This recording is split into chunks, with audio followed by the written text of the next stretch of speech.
ꯐꯣꯡꯗꯣꯛꯈ꯭ꯔꯦ꯫ ꯑꯍꯜꯁꯤꯡꯒꯤ ꯋꯥꯈꯜꯗ ꯃꯣꯠ ꯃꯥꯟꯅꯗꯕ ꯂꯩꯔꯒꯁꯨ ꯍꯧꯔꯛꯂꯤꯕ ꯑꯉꯥꯡꯁꯤꯡꯗꯗꯤ ꯃꯗꯨꯒꯤ ꯃꯃꯤ ꯇꯥꯍꯟꯕ ꯆꯨꯝꯗꯦ ꯍꯥꯏꯅ MLA ꯈꯦꯝꯆꯥꯅ ꯐꯣꯡꯗꯣꯛꯈ꯭ꯔꯦ꯫ ꯑꯦꯀꯥꯗꯃꯤ ꯁꯦꯁꯟ ꯍꯧꯒꯗꯧꯔꯕ ꯐꯥꯎꯕ ꯇꯦꯛꯁꯕꯨꯛ ꯅꯝꯅꯕ ꯆꯦꯟꯗ꯭ꯔꯤ꯫ ꯃꯍꯩꯔꯣꯏ ꯂꯨꯞ ꯇꯔꯨꯛꯅ ꯁꯦꯁꯟ ꯅꯪꯅꯅꯕ ꯃꯍꯩꯔꯣꯏꯁꯤꯡꯒꯤ ꯇꯦꯛꯁꯕꯨꯛ ꯐꯪꯍꯟꯅꯅꯕ ꯒꯕꯔꯅꯔ ꯎꯅꯗꯨꯅ ꯍꯥꯏꯖꯈ꯭ꯔꯦ꯫ ꯀ꯭ꯋꯥꯂꯤꯇꯤ ꯌꯥꯎꯗꯕ ꯄꯣꯠꯂꯝ ꯁꯄ꯭ꯂꯥꯏ ꯇꯧꯕꯗ ꯆꯦꯟꯅꯔꯤꯕꯁꯤꯡꯅ ꯁꯦꯡꯗꯣꯔꯛꯀꯗꯕꯅꯤ ꯍꯥꯏꯅ MSFꯅ ꯐꯣꯡꯗꯣꯔꯛꯂꯤ꯫ ꯄ꯭ꯔꯦꯁꯤꯗꯦꯟꯠ ꯗ꯭ꯔꯧꯄꯗꯤ ꯃꯨꯔꯃꯨꯒꯤ ꯃꯅꯤꯄꯨꯔ ꯈꯣꯡꯆꯠꯀ ꯃꯔꯤ ꯂꯩꯅꯅ ꯀꯣꯔꯀꯣꯝꯅ ꯇꯣꯇꯦꯜ ꯁꯠꯗꯥꯎꯟ ꯂꯥꯎꯊꯣꯛꯈ꯭ꯔꯦ꯫ ꯅꯧꯅ ꯈꯨꯟꯗꯥ ꯂꯩꯇꯥꯔꯛꯂꯕ IDPꯁꯤꯡꯒꯤ ꯊꯧꯁꯤꯜ ꯁꯦꯝꯒꯗꯕꯅꯤ ꯍꯥꯏꯕ ꯋꯥꯐꯝ ꯐꯣꯡꯗꯣꯔꯛꯂꯤ꯫ ꯕꯤꯁꯅꯨ ꯇꯦꯝꯄꯜ ꯄ꯭ꯔꯤꯖꯥꯕ ꯇꯧꯕꯤꯅꯅꯕ MP ꯂꯩꯁꯦꯕ ꯁꯅꯥꯖꯥꯎꯕꯅ ꯇꯛꯁꯤꯟꯈ꯭ꯔꯦ꯫ MSKA ꯑꯦꯋꯥꯔꯗꯤꯁꯤꯡ ꯇꯔꯥꯝꯅ ꯑꯣꯛꯈ꯭ꯔꯦ ꯍꯥꯏꯔꯦ꯫ ꯖꯄꯥꯟꯗ ꯗꯤꯃꯦꯟꯁꯤꯌꯥꯒꯤ ꯀꯦꯁ ꯌꯥꯝꯈꯠꯂꯛꯄꯅ AIꯒꯤ ꯃꯇꯦꯡ ꯂꯧꯒꯗꯧꯔꯤ ꯍꯥꯏꯕ ꯋꯥꯐꯝꯁꯨ ꯐꯣꯡꯗꯣꯔꯛꯂꯤ꯫ ಶ್ರೀಲಂಕಾದ ಸೈಕ್ಲೋನ್ ಡಿಟ್ವಾꯅ ꯁꯤꯍꯟꯈꯤꯕ ꯃꯤꯒꯤ ꯃꯁꯤꯡ 408 ꯌꯧꯈ꯭ꯔꯦ꯫ ꯑꯃꯗꯤ ꯉꯝꯈꯩꯒꯤ ꯃꯇꯥꯡꯗ ꯌꯦꯟꯅꯔꯛꯄꯗꯒꯤ ꯊꯥꯏꯂꯦꯟꯗꯅ ꯀꯝꯕꯣꯗꯤꯌꯥꯗ ꯅꯣꯡꯊꯛꯇꯒꯤ ꯑꯦꯇꯦꯛ ꯆꯠꯊꯈ꯭ꯔꯦ ꯍꯥꯏꯔꯦ꯫ ꯈꯨꯔꯨꯝꯖꯔꯤ꯫ ꯅꯨꯃꯤꯗꯥꯡ ꯋꯥꯏꯔꯝꯒꯤ ꯃꯇꯝꯗ ꯋꯥꯍꯣꯡ ꯔꯦꯗꯤꯑꯣꯅ ꯃꯤꯌꯥꯝꯗ ꯄꯤꯖꯕ ꯏꯚꯤꯅꯤꯡ ꯅ꯭ꯌꯨꯁꯄꯦꯄꯔ ꯑꯞꯗꯦꯠ ꯃꯤꯠꯌꯦꯡ ꯇꯥꯕꯤꯔꯤꯕ ꯑꯃꯗꯤ ꯇꯥꯕꯤꯔꯤꯕꯁꯤꯡꯕꯨ ꯄꯨꯁꯄꯔꯥꯅꯤ ꯂꯥꯏꯁ꯭ꯔꯨꯝꯅ ꯇꯔꯥꯝꯅ ꯑꯣꯛꯆꯔꯤ꯫ ꯃꯔꯨꯑꯣꯏꯕ ꯄꯥꯎ ꯁꯟꯗꯣꯛꯅ ꯄꯤꯖꯔꯤ꯫ ꯃꯅꯤꯄꯨꯔꯗ ꯀꯥꯡꯂꯨꯞ ꯏꯔꯥꯡ ꯊꯣꯛꯈ꯭ꯔꯕ ꯆꯍꯤ 2.5 ꯇꯨꯡꯗ 이한 ꯍꯥꯟꯕ ꯑꯣꯏꯅ MLA ꯋꯥꯏ ꯈꯦꯝꯆꯥꯅ ꯑꯉꯥꯡ ꯑꯃ ꯄꯝꯂꯗꯨꯅ ꯂꯦꯞꯇꯨꯅ ꯀꯨꯀꯤꯁꯤꯡꯗ ꯏꯪꯇꯞꯄ ꯄꯨꯔꯛꯅꯕ ꯑꯃꯁꯨꯡ ꯅꯨꯡꯁꯤ ꯆꯥꯟꯅꯅ ꯂꯩꯃꯤꯟꯅꯅꯕꯒꯤ ꯄꯥꯎꯖꯦꯜ ꯄꯤꯈ꯭ꯔꯦ꯫ ꯇꯥꯡꯈꯨꯜꯒꯤ ꯂꯨꯆꯤꯡꯕ ꯈꯔꯒ ꯂꯣꯏꯅꯅ ꯁꯤꯡꯖꯃꯩ ACꯒꯤ MLA ꯌꯨꯝꯅꯥꯝ ꯈꯦꯝꯆꯥꯟ ꯉꯁꯤ ꯎꯈ꯭ꯔꯨꯜ ꯗꯤꯁꯇ꯭ꯔꯤꯛꯀꯤ ꯃ꯭ꯌꯥꯟꯃꯥꯔꯒ ꯂꯣꯟꯅꯕ ꯂꯤꯇꯥꯟ ꯁꯥꯔꯩꯈꯣꯡꯗ ꯍꯥꯡꯕ ꯔꯤꯂꯤꯐ ꯀꯦꯝꯞ ꯑꯃꯗ ꯆꯪꯗꯨꯅ ꯃꯐꯝ ꯑꯗꯨꯗ ꯂꯩꯔꯝꯕ ꯀꯨꯀꯤꯒꯤ ꯈꯨꯟꯖꯥꯁꯤꯡꯗ ꯑꯩꯈꯣꯏ ꯃꯁꯦꯜ ꯈꯠꯅ ꯆꯩꯅꯕꯅ ꯋꯥꯔꯣꯏꯁꯤꯟ ꯑꯃꯠꯇ ꯄꯨꯔꯛꯄ ꯉꯝꯂꯣꯏ, ꯃꯁꯤꯅ ꯑꯩꯈꯣꯏꯒꯤ ꯆꯥꯎꯈꯠ ꯊꯧꯔꯥꯡ ꯄꯨꯝꯅꯃꯛꯇ ꯑꯄꯟꯕ ꯊꯣꯛꯍꯟꯒꯅꯤ ꯍꯥꯏꯅ ꯄꯥꯎꯖꯦꯜ ꯄꯤꯈꯤ꯫ ꯔꯤꯂꯤꯐ ꯀꯦꯝꯞ ꯑꯁꯤꯗ ꯍꯧꯈꯤꯕ ꯆꯍꯤ 2.5 ꯍꯦꯟꯅ ꯂꯩꯔꯛꯂꯕ ꯀꯨꯀꯤ ꯈꯨꯟꯖꯥꯁꯤꯡꯒꯤ ꯑꯋꯥ ꯑꯅꯥ ꯍꯪꯈꯤꯕꯒ ꯂꯣꯏꯅꯅ ꯃꯍꯥꯛꯅ ꯍꯥꯏ ꯈ꯭ꯔꯤꯁꯃꯥꯁ ꯌꯧꯁꯤꯜꯂꯛꯄꯒ ꯂꯣꯏꯅꯅ ꯁ꯭ꯇꯦꯠ ꯑꯁꯤꯗ ꯃꯤꯄꯨꯝ ꯈꯨꯗꯤꯡꯃꯛꯅ ꯏꯪꯇꯞꯄ ꯐꯤꯚꯝ ꯍꯟꯖꯤꯜꯂꯛꯅꯅꯕ ꯊꯧꯅꯤꯃꯤꯟꯅꯕ ꯃꯇꯝ ꯑꯣꯏꯔꯦ꯫ ꯇꯪꯗꯨ ꯂꯩꯇꯥꯕ ꯐꯤꯚꯝ ꯍꯟꯖꯤꯜꯍꯟꯅꯅꯕ ꯍꯣꯠꯅꯕ ꯍꯥꯏꯕꯁꯤꯅ ꯑꯩꯈꯣꯏ ꯈꯨꯗꯤꯡꯃꯛꯀꯤ ꯄꯨꯝꯅꯃꯛꯀꯤ ꯈ꯭ꯋꯥꯏꯗꯒꯤ ꯃꯔꯨꯑꯣꯏꯕ ꯊꯧꯔꯥꯡ ꯑꯣꯏꯐꯝ ꯊꯣꯛꯏ꯫ ꯃꯥꯂꯦꯝꯒꯤ ꯃꯐꯝ ꯄꯨꯝꯅꯃꯛꯇ ꯃꯨꯛꯅꯕ ꯑꯃꯁꯨꯡ ꯈꯠꯅ ꯆꯩꯅꯕꯒꯤ ꯊꯧꯗꯣꯛ ꯇꯣꯏꯅ ꯊꯣꯛꯂꯤ꯫ ꯑꯗꯨꯕꯨ ꯀꯥꯡꯂꯨꯞ ꯑꯅꯤꯒꯤ ꯃꯨꯛꯅꯕ ꯑꯁꯤꯅ ꯃꯔꯝ ꯑꯣꯏꯔꯒ ꯁ꯭ꯇꯦꯠꯀꯤ ꯆꯥꯎꯈꯠ ꯊꯧꯔꯥꯡꯗ ꯈꯨꯔꯧ ꯊꯥꯡꯍꯟꯕ ꯇꯧꯔꯣꯏꯗꯧꯕꯅꯤ꯫ ꯋꯥꯈꯜ ꯇꯤꯟꯅꯗꯕ ꯀꯌꯥ ꯂꯩꯔꯕꯁꯨ ꯀꯥꯡꯂꯨꯞ ꯃꯁꯦꯜ ꯅꯨꯡꯁꯤ ꯆꯥꯟꯅꯅ ꯂꯩꯃꯤꯟꯅꯗꯨꯅ ꯁ꯭ꯇꯦꯠ ꯑꯁꯤꯒꯤ ꯃꯤꯑꯣꯏ ꯄꯨꯝꯅꯃꯛ ꯆꯠꯊꯣꯛ ꯆꯠꯁꯤꯟ ꯇꯧꯕꯗ ꯑꯊꯤꯡꯕ ꯑꯃꯠꯇ ꯂꯩꯍꯜꯂꯣꯏꯗꯕꯅꯤ ꯍꯥꯏꯈꯤ꯫ ꯃꯍꯥꯛꯅ ꯃꯈꯥ ꯇꯥꯅ ꯍꯥꯏ ꯀꯥꯡꯂꯨꯞꯀꯤ ꯏꯔꯥꯡ ꯑꯁꯤꯅ ꯃꯔꯝ ꯑꯣꯏꯔꯒ ꯑꯉꯥꯡꯁꯤꯡꯒꯤ ꯇꯨꯡꯒꯤ ꯃꯔꯥꯏꯕꯛꯇ ꯑꯀꯥꯏꯕ ꯊꯣꯛꯍꯜꯂꯣꯏꯗꯧꯕꯅꯤ꯫ ꯑꯍꯜ ꯂꯃꯟꯁꯤꯡꯒꯤ ꯋꯥꯈꯜꯗ ꯃꯣꯠ ꯃꯥꯟꯅꯗꯕ ꯂꯩꯔꯒꯁꯨ ꯍꯧꯔꯛꯂꯤꯕ ꯑꯉꯥꯡꯁꯤꯡꯗꯗꯤ ꯃꯗꯨꯒꯤ ꯃꯃꯤ ꯇꯥꯍꯟꯕ ꯆꯨꯝꯗꯦ꯫ ꯔꯨꯔꯦꯜ ꯗꯤꯚꯦꯂꯞꯃꯦꯟꯠ ꯃꯤꯅꯤꯁꯇꯔ ꯑꯣꯏꯔꯤꯉꯩꯗ ꯌꯨꯝꯅꯥꯝ ꯈꯦꯝꯆꯥꯅ ꯏꯟꯇꯔꯅꯦꯜꯂꯤ ꯗꯤꯁꯄ꯭ꯂꯦꯁ ꯄꯔꯁꯟꯁꯤꯡꯒꯤ ꯌꯨꯝ 8,000 ꯁꯥꯅꯅꯕ ꯁꯦꯟꯇꯔꯗꯒꯤ ꯄꯦꯀꯦꯖ ꯑꯃ ꯂꯧꯊꯕ ꯂꯩꯈ꯭ꯔꯕꯅꯤ꯫ ꯃꯩꯇꯩ ꯐꯨꯔꯨꯞꯀꯤ IDPꯁꯤꯡꯅ ꯂꯩꯅꯕ ꯔꯤꯂꯤꯐ ꯀꯦꯝꯞ ꯑꯃꯁꯨ ꯊꯥ 7 ꯔꯣꯝꯒꯤ ꯃꯃꯥꯡꯗꯒꯤ ꯃꯅꯤꯄꯨꯔ ꯀꯣꯂꯦꯖꯇ ꯍꯥꯡꯂꯛꯈꯤꯕꯅꯤ꯫ ꯁꯦꯔꯧ ꯑꯃꯗꯤ ꯁꯨꯒꯨꯅꯨꯒꯤ IDPꯁꯤꯡ ꯃꯁꯥ ꯃꯁꯥꯒꯤ ꯃꯌꯨꯝꯗ ꯍꯟꯖꯤꯜꯍꯟꯅꯅꯕ ꯍꯣꯠꯅꯕꯁꯨ ꯃꯍꯥꯛꯅ ꯑꯆꯧꯕ ꯃꯇꯦꯡ ꯄꯥꯡꯈꯤ ꯍꯥꯏꯈꯤ꯫ ꯈꯦꯝꯆꯥꯟꯒ ꯂꯣꯏꯅꯅ ꯈꯣꯡꯆꯠ ꯑꯁꯤꯗ ꯁꯔꯨꯛ ꯌꯥꯈꯤꯕ BJP ꯁ꯭ꯇꯦꯠ ꯌꯨꯅꯤꯠꯀꯤ ꯚꯥꯏꯁ ꯄ꯭ꯔꯁꯤꯗꯦꯟꯠ ꯍꯣꯞꯁꯟ ꯁꯤꯝꯔꯦꯅ ꯍꯥꯏ ꯀꯥꯡꯂꯨꯞ ꯑꯃꯒꯤ ꯃꯤꯑꯣꯏꯅ ꯑꯇꯣꯞꯄ ꯀꯥꯡꯂꯨꯞ ꯑꯃꯒꯤ ꯃꯐꯝꯗ ꯆꯪꯅꯗ꯭ꯔꯤꯉꯩꯒꯤ ꯇꯥꯟꯐꯝ ꯑꯁꯤꯗ ꯌꯨꯝꯅꯥꯝ ꯈꯦꯝꯆꯥꯅ ꯀꯨꯀꯤꯒꯤ ꯈꯨꯜꯗ ꯆꯪꯗꯨꯅ IDPꯁꯤꯡꯒ ꯋꯥꯔꯤ ꯋꯥꯇꯥꯏ ꯁꯥꯟꯅꯕꯒꯤ ꯊꯧꯑꯣꯡ ꯑꯁꯤ ꯌꯥꯝꯅ ꯁꯤꯡꯊꯥꯅꯤꯡꯉꯥꯏꯅꯤ꯫ ꯈꯣꯡꯆꯠ ꯑꯁꯤꯗ ꯁꯔꯨꯛ ꯌꯥꯈꯤꯕ ADCꯒꯤ ꯆꯤꯌꯔꯃꯦꯟꯁꯨ ꯑꯣꯏꯔꯝꯕ ꯇꯥꯡꯈꯨꯜ ꯅꯥꯒꯥ ꯂꯨꯆꯤꯡꯕ ꯃꯥꯛ ꯂꯨꯏꯊꯤꯡꯅ ꯍꯥꯏ ꯀꯨꯝꯖꯥ 2022ꯒꯤ ꯃꯦ ꯊꯥꯗ ꯀꯥꯡꯂꯨꯞꯀꯤ ꯏꯔꯥꯡ ꯊꯣꯛꯂꯛꯈ꯭ꯔꯕ ꯃꯇꯨꯡꯗ ꯅꯥꯀꯜ ꯑꯅꯤ ꯌꯥꯁꯤꯟꯅꯅꯕ ꯍꯣꯠꯅꯗꯨꯅ ꯂꯥꯛꯈꯤꯕꯅꯤ ꯍꯥꯏꯈꯤ꯫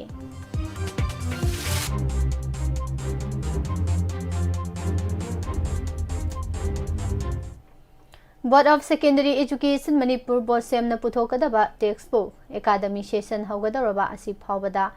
ꯅꯝꯅꯕ ꯆꯦꯟꯕ ꯉꯝꯗ꯭ꯔꯦ꯫ ꯃꯍꯩꯔꯣꯏ ꯂꯨꯞ 6ꯀꯤ ꯂꯨꯆꯤꯡꯕꯁꯤꯡꯅ ꯁꯦꯁꯟ ꯅꯪꯅꯅꯕ ꯇꯦꯛꯁꯕꯨꯛ ꯐꯪꯍꯜꯂꯨ ꯍꯥꯏꯅ governor ꯎꯅꯗꯨꯅ ꯍꯥꯏꯖꯈ꯭ꯔꯦ꯫ Mahairu lup taruki lusing basing asina ngarang ayu pung taramathoy ngasi ayu pung taramathoy makhai taba matamda Governor Ajoy Kumar Balaga unaki unaba sida exam maya naksilaklaba matamda Board of Secondary Education Manipurda kangkhong sahenba yaba thousel kyamarum lengang na sathariba sida pendaba phongdoknaki Kumjali Singani Kunmathogi Mars Thada Thokpa Lenga ki Office Memorandum Amada Bosem gi Chairman natraga Secretary Lauthoke Hairabati Mangjong nana tha ahomgi mamangda pau pigedabani haiba amasu yauri masigi sumathakte exam maya gumbada lengang ne hekta bosem gi maru eba thau pu basing sindok sin tawba sumde haina su phongdokhi pau sin makhatan hai lengang na tawba thabakta mahirui singna karisu yetningai leite tawbadadi handaki lakadoriba session asida ngang singda phanghangadoriba textbook sing adu quality control ningthina yengsilaga afaba print ka loinana phanghangadabani mamang takta masigumbasi ukhidrabani haiki Governor na pirak pathajabal singi matangda pawas na hai bosemi chairman magi mafamda halhan khraba matungda education director pusilakli basi matam khara khaki ahoba mentionana bani Hauziti wafam asi quota su leirabanina justment su ngaigani tawbadadi bosemi chairman amadi secretary gi pham asi regular oina hapnana ba honagani haike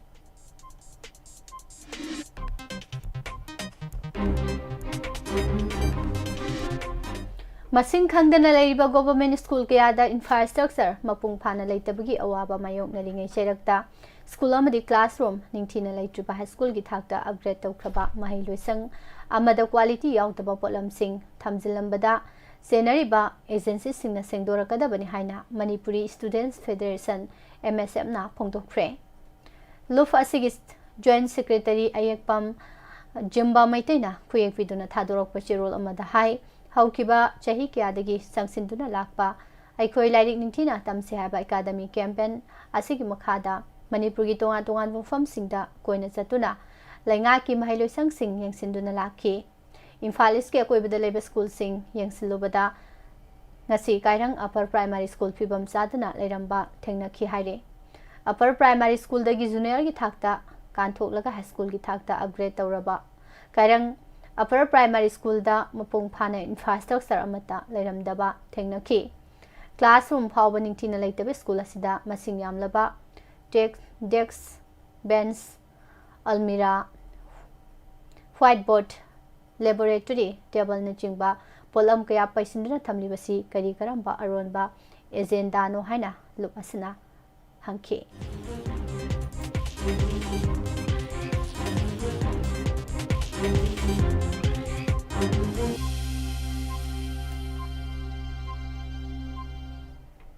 India gi President Draupadi Murmu gi Manipur khongstat boycott tawbaga loinana lona thingkraba korkomna December 13 gi nungthil pung amadagi horaga mahakna Manipurda leiba matam phawba state asigi mafam pumnamakta total shutdown lauthokre lona thingkraba korkom gi media coordinator M Sakhena thadorokpa cherol amana hai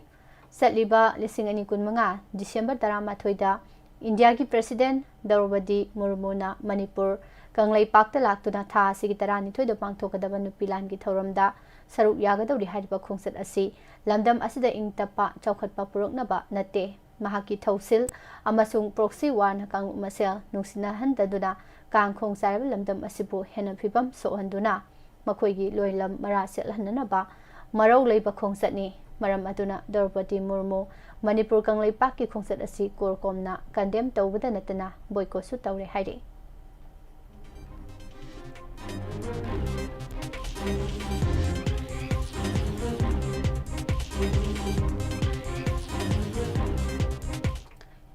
Ipak Films Production Manipur na sinduna tongan ba filda Manipur State Kala Academy Award lising ani kulhumdoi mati lising ani kunmari fangkraba awardi mga harau tayamna okre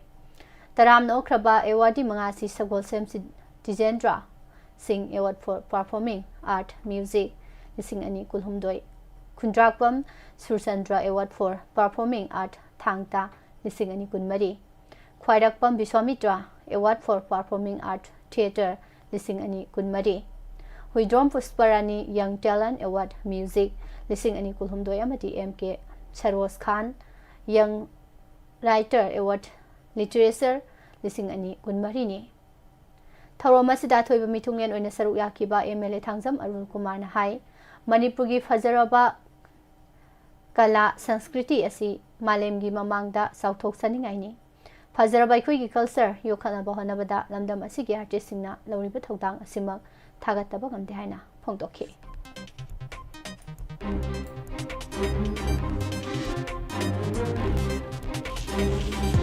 नौना खुंदा लेतारकलबा IDP सिंगी थौसिल अमा मरिलिनबा deputy commissioner सिंगना लेंगाका तानारगा अथुबा मतमदा सेंबगी तंगाई फदबा लै हाइना कोकोमी की convener खुराइजम थौबना फोंदोखरे हंदकता मसा मसागी मेमदा हंजिनबा हौख्रबा लेमराम वारोइ सिंगदा IDP सिंगी committee सिंगा पुना सतखिबा यंगसिन खोंसर अमदा महांगना वफम असि फोंदोखिबनी यंगसिन खोंसर असिगा मरी लेनना खुराइजम थौबना high लेमराम वारोइ सिंगी खुंजा सिंगना नौना खुंदा लेताननबगी मतंगदा लेंगाकना मपुंग फाबा थौरांग लौखलब्रा हाइना यंगसिनबनी yum क्यामरुम मतम सांगना नोंखांग साइबदगी फिबम सोकलंबा थेंगनरे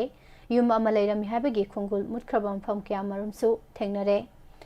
पुमनामसी सेमजिन साजिमदा लेंगाना लेपखिबा सिनफमना थबक पाखतबा वागनी मरम अदुना बिष्णुपुर डिस्ट्रिक्ट के रिहेबिलिटेशन एंड रिसेटलमेंट कमिटी की थौबुबा सिंगना निंगथिना यंगसिनबा मथौ ताइ हाइरे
बिष्णुपुर डिस्ट्रिक्ट मियामना ब्रिक टेम्पल हायरगसु खंगनबा विष्णु टेम्पल बो निंगथिना यंगसिनबिननबा अमदि प्रिजर्व तौदुना थंबिननबा राज्य सभा की MP लैसेम बसना जावना पार्लियामेंट तक्सिनख्रे पार्लियामेंट मिफमगी जीरो आवर मतमदा विष्णु टेम्पल की वाफम पुखलदुना हाई इम्फालदगी किलोमीटर 23 लोम चलगा लैबा बिष्णुपुर डिस्ट्रिक्ट की विष्णु टेम्पल असी स्टेट असिगी ओइना ख्वादिगी लिरबा लाइसंग सिंगी मनु सली लाइसंग असी कुमजा लिसिंग अमा चामब्री हुम्फु तरेतगी लिसिंग अमा चौंगा सुमना निपान फावबा मणिपुरगी निंगथौ ओइना पानखिबा कियामबगी मतमदा साखिबनी निंगथौ कियामबना युमथंगनबा बर्मागी निंगथौ श्यामगी मफमदगी विष्णुगी एम्ब्लेम अमा फंगलबा मतुंगदा लाइसंग असी साखिबनी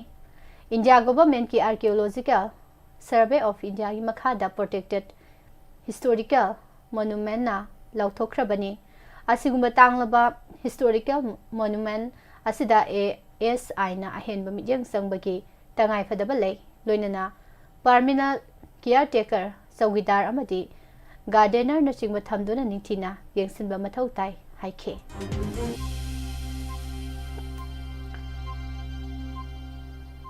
जापान दा डिमेंशिया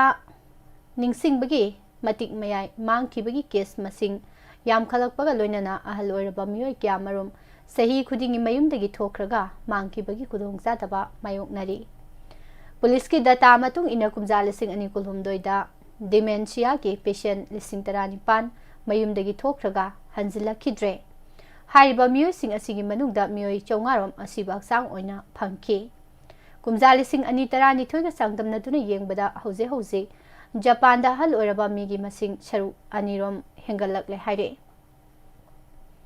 महौसाना चाही यामसिलकलबा मियोइसिंग निंगसिंगबगी मतिक मयाई हेंगलई मदुना मरम ओइरगा अहलसिंगी मतेंग पांगबिननबा इमुंगी मियोइ अमा नत्रगना कनागुंबा मियोइ अमा नेकपा मथौ ताई हेल्थ मिनिस्ट्री की रिपोर्ट मतुंग इना डिमेंशिया की खुदोंगचादबा मायोंगनरबा मियोइसिंगी मतेंग पांगननबा थौरांग लोखतपदा येन ट्रिलियन 13 रोम चादिंग तौबा मथौ ताई ओइरगलिबा फिबम असिदा जापान इमुंग मनुंगी खुदोंचादबसिंग को हननबगी पांदमदा टेक्नोलॉजी की मतेंग लौनबा थौरांग पाइखलकपनी लेबासी मफम पुनमक्ता GPS दा बेस तौबा सिस्टम क्यामरुम खनबगा लोइनना मयुमदगी थोखरगा हंजिनफम खंगद्रबा मियोइसिंगी खोंगुल लीननबगी थौरांगसु लौखतले हाइरे मफम खरददी डिमेन सियागा सागोनदुना हिंगलिबा मियोइसिंगी हक्सांगदा अखनब खुलाई अमा हापलगा हाइरिबा मियोइ अदुना चलिबा मफम खुदिंगमक ngamnanaba honari leiba asida miyoibena punshigi chang hengalakpa maramna dementia gi case masing yam khalakpani leina makhal asi mangjaunana khangdoknabagi pandamda tonganba khulai kyamarum semgatnaba honari company amana AI siznarga miyoiba amagi hakchangni phibam setpagi mawong matau amasung dementia haugalakpada uthorakpa layong sing khangdoknaba honari सही यामसिलकपगा मरी लेनना ओइहलकपा लेना असि मतम चाना खंगदोकपा ngamlabadi tongan tongan ba pambai kya sizinaduna ningsingba ngambagi matik mayai manghanda ngami haina Fujitsu company gi spokesperson Hidenori Fujiwara phongdokhi masida sunatana Waseda University gi researcher singna dementia patient singi mateng pangnaba humanoid robot ama semgatnaba thorang lokhatpa haure kg chamya khailumba robot asna mioi amaga sab manaba mongda dementia patient singi mateng pangba ngami matam kharagi manungda Japan gi imung khuding makta siguma makhal gi humanoid robot amamam thambagi pibamda leire haire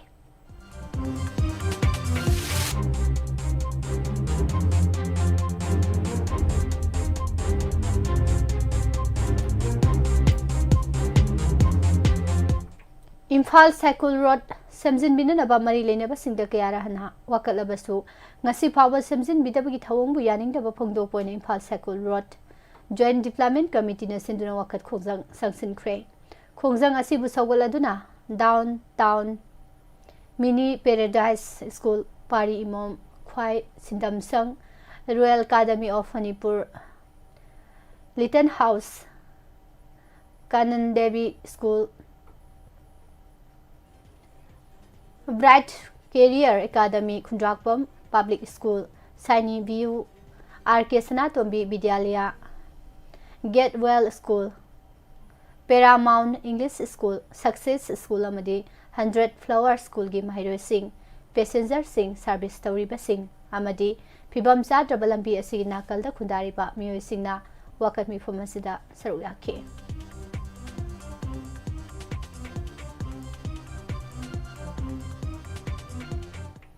Churachandpur District National Food Security Act ki seng phanghandabagi matangda BJP Manipur Pradesh ki spokesperson Michael Amja thang thadawna wakalakraba tungda Directorate of Consumer Affairs Food and Public Distribution na hiram asigi matangda district asigi Deputy Commissioner da inquiry sathananaba khangankre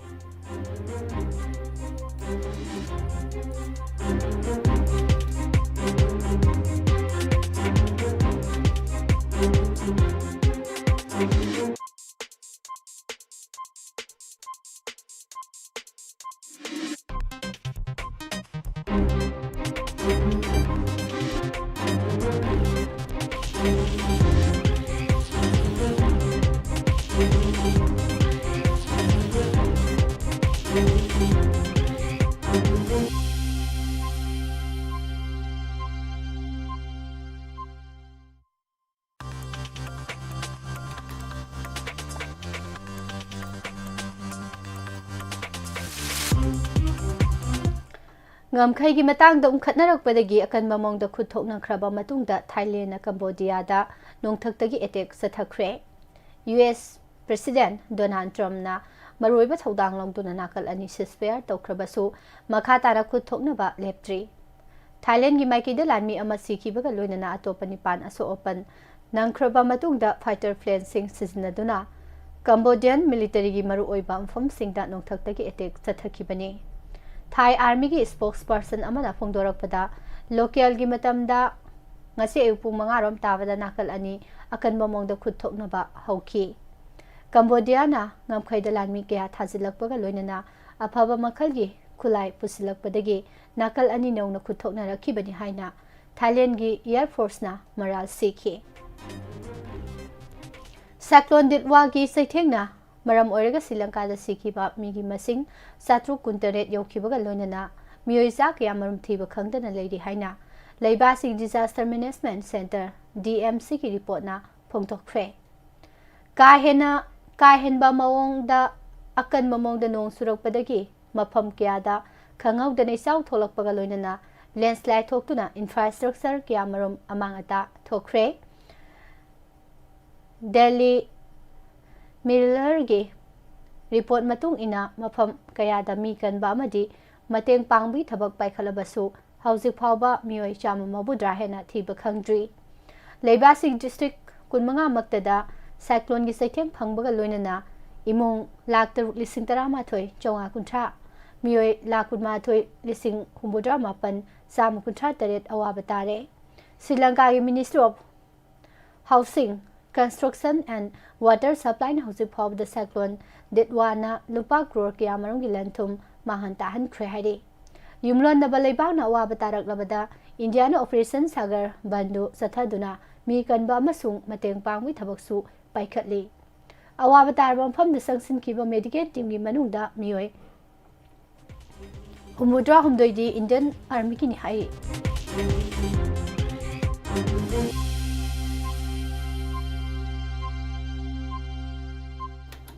Luslakpada maroiba pau mona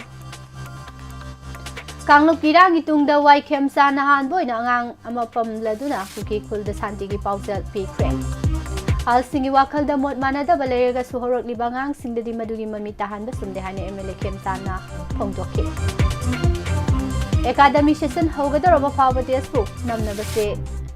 Sentry mahiroi luptar una session nangna ba mahiroi singi textbook phangana ba Governor ga unaduna haizakre Quality out of polam supply to the scenery basing the sengdora kada behind MSM na phongdorabe President Draupadi Murmu gi Manipur khongsat ka mari leina na korkom na toten shutdown lauthokre Nauna khunda leitarak laba IDP singi thausil sem gada behind phongdok Vishnu Temple preserve to winna ba MP lesemasana jawbana parliament ta taksin kre MSKA award sing taramna okre Japan da dementia ki case yam khalakpana AI gi mateng logadawi Sri Lanka da cyclone Ditwana sian ki bami gi masing chatu kuttare lokre amade ngamphai gi matang de yenarakpadagi Thailand na Cambodia da nongthaktagi attack sathakre hai Pijariba pau sing asigaloina na evening newspaper update pijawa matang asida losinjare makata matang wahong taminase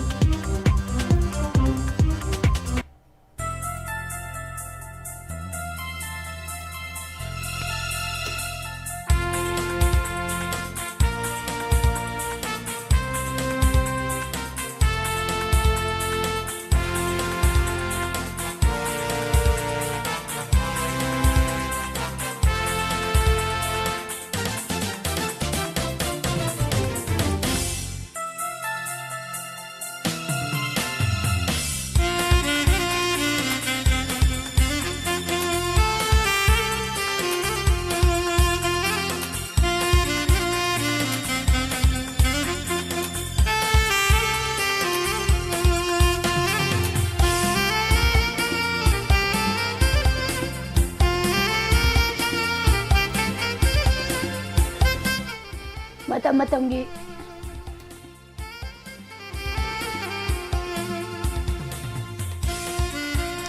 Matamatang yuwahon da taminasi ꯃꯅꯤꯄꯨꯔꯗ poppy ꯄꯥꯛꯁꯅ ꯊꯥꯔꯛꯄ Manipur ꯂꯨꯞꯄꯗ India ꯌꯥꯎꯒꯅꯤ ꯍꯥꯏꯕ ꯀꯥꯎꯗꯕ ꯐꯩ ꯍꯥꯏꯕꯁꯤꯒꯤ ꯃꯇꯥꯡꯗ ꯊꯝꯖꯔꯤ꯫ United nations office ꯑꯣꯟ ꯗ drug ꯑꯦꯟड crime UNODCꯒꯤ ꯍꯟꯗꯛꯇ ꯐꯣꯡꯕ ꯔꯤꯄꯣꯔꯠ ꯑꯃꯗ ꯑꯐꯒꯥꯅꯤꯁꯇꯥꯟꯗ ꯄꯣꯄꯤ ꯄꯥꯝꯕꯤ ꯊꯥꯕꯒꯤ ꯆꯥꯡ ꯍꯟꯊꯔꯛꯂꯦ ꯍꯥꯏꯅ ꯐꯣꯡꯂꯦ꯫ ꯑꯗꯨꯕꯨ ꯁꯤꯚꯤꯜ ꯋꯥꯔꯒꯤ ꯆꯩꯊꯦꯡ ꯐꯪꯂꯤꯕ ꯃ꯭ꯌꯥꯟꯃꯥꯔꯗ ꯀꯥꯅꯤ ꯄꯥꯛꯁꯅ ꯊꯥꯅꯔꯛꯂꯦ ꯑꯃꯁꯨꯡ ꯃꯌꯥꯏ ꯀꯥꯕ ꯗ꯭ꯔꯒ ꯄꯨꯊꯣꯛꯄꯗ ꯃꯥꯂꯦꯝꯒꯤ ꯑꯣꯏꯅ ꯅꯝꯕꯔ 1 ꯇꯥꯔꯦ ꯍꯥꯏꯅꯁꯨ ꯐꯣꯡꯕ ꯊꯦꯡꯅꯔꯦ꯫ ꯃꯍꯧꯁꯥꯗꯒꯤ ꯒꯣꯜꯗꯟ ꯇ꯭ꯔꯥꯏꯑꯦꯡꯒꯜ ꯍꯥꯏꯕꯗꯤ ꯃ꯭ꯌꯥꯟꯃꯥꯔ, ꯂꯥꯎꯁ ꯑꯃꯁꯨꯡ ꯊꯥꯏꯂꯦꯟꯗꯒꯤ ꯂꯂꯣꯟꯅꯕ ꯃꯐꯝꯁꯤꯡ ꯑꯁꯤ ꯀꯥꯅꯤ ꯄꯥꯛꯁꯅ ꯊꯥꯕ ꯑꯃꯁꯨꯡ ꯄꯨꯊꯣꯛꯄꯒꯤꯗꯃꯛ ꯃꯃꯤꯡ ꯆꯠꯂꯤ꯫ ꯃ꯭ꯌꯥꯟꯃꯥꯔ ꯍꯥꯏꯕ ꯂꯩꯕꯥꯛ ꯑꯁꯤ ꯒꯣꯜꯗꯟ ꯇ꯭ꯔꯥꯏꯑꯦꯡꯒꯜꯒꯤ ꯁꯔꯨꯛ ꯑꯃꯅꯤ ꯍꯥꯏꯅ ꯂꯧꯔꯕꯁꯨ ꯌꯥꯏ꯫ ꯍꯥꯏꯔꯤꯕ ꯃ꯭ꯌꯥꯟꯃꯥꯔ ꯑꯁꯤꯒꯤ ꯑꯌꯥꯝꯕ ꯂꯝꯒꯤ ꯁꯔꯨꯛꯇꯤ ꯈꯨꯠꯂꯥꯏ ꯄꯥꯏꯗꯨꯅ ꯂꯩꯉꯥꯛꯀꯤ ꯃꯥꯌꯣꯛꯇ ꯂꯥꯜ ꯍꯧꯔꯤꯕ ꯀꯥꯡꯕꯨꯁꯤꯡꯅ ꯀꯟꯁꯤꯜꯂꯒ ꯂꯩꯔꯤ꯫ ꯗꯦꯃꯣꯀ꯭ꯔꯦꯁꯤ ꯆꯠꯍꯟꯒꯗꯕꯅꯤ ꯍꯥꯏꯕꯒꯤ ꯋꯥꯈꯜꯂꯣꯟꯗ ꯈꯨꯠꯂꯥꯏ ꯄꯥꯏꯔꯒ ꯃꯤꯂꯤꯇꯔꯤ ꯖꯨꯟꯇꯥꯒꯤ ꯃꯥꯌꯣꯛꯇ ꯂꯥꯟ ꯇꯧꯔꯤꯕ ꯈꯨꯗꯤꯡꯃꯛ ꯃꯔꯩꯕꯥꯛ ꯅꯨꯡꯁꯤꯕꯅꯤ ꯍꯥꯏꯅ ꯂꯧꯕ ꯆꯨꯝꯗꯦ꯫ ꯃꯈꯣꯏꯒꯤ ꯃꯔꯛꯇ ꯀꯥꯡꯕꯨ ꯈꯔꯗꯤ ꯄꯣꯄꯤ ꯄꯥꯝꯕꯤ ꯊꯥꯗꯨꯅ ꯃꯌꯥꯏ ꯀꯥꯕ ꯗ꯭ꯔꯒ ꯄꯨꯊꯣꯛꯄ ꯃꯥꯐꯤꯌꯥ ꯒꯦꯡ ꯀꯥꯡꯕꯨ ꯃꯌꯥꯝ ꯑꯃꯁꯨ ꯌꯥꯎꯔꯤꯕꯅꯤ꯫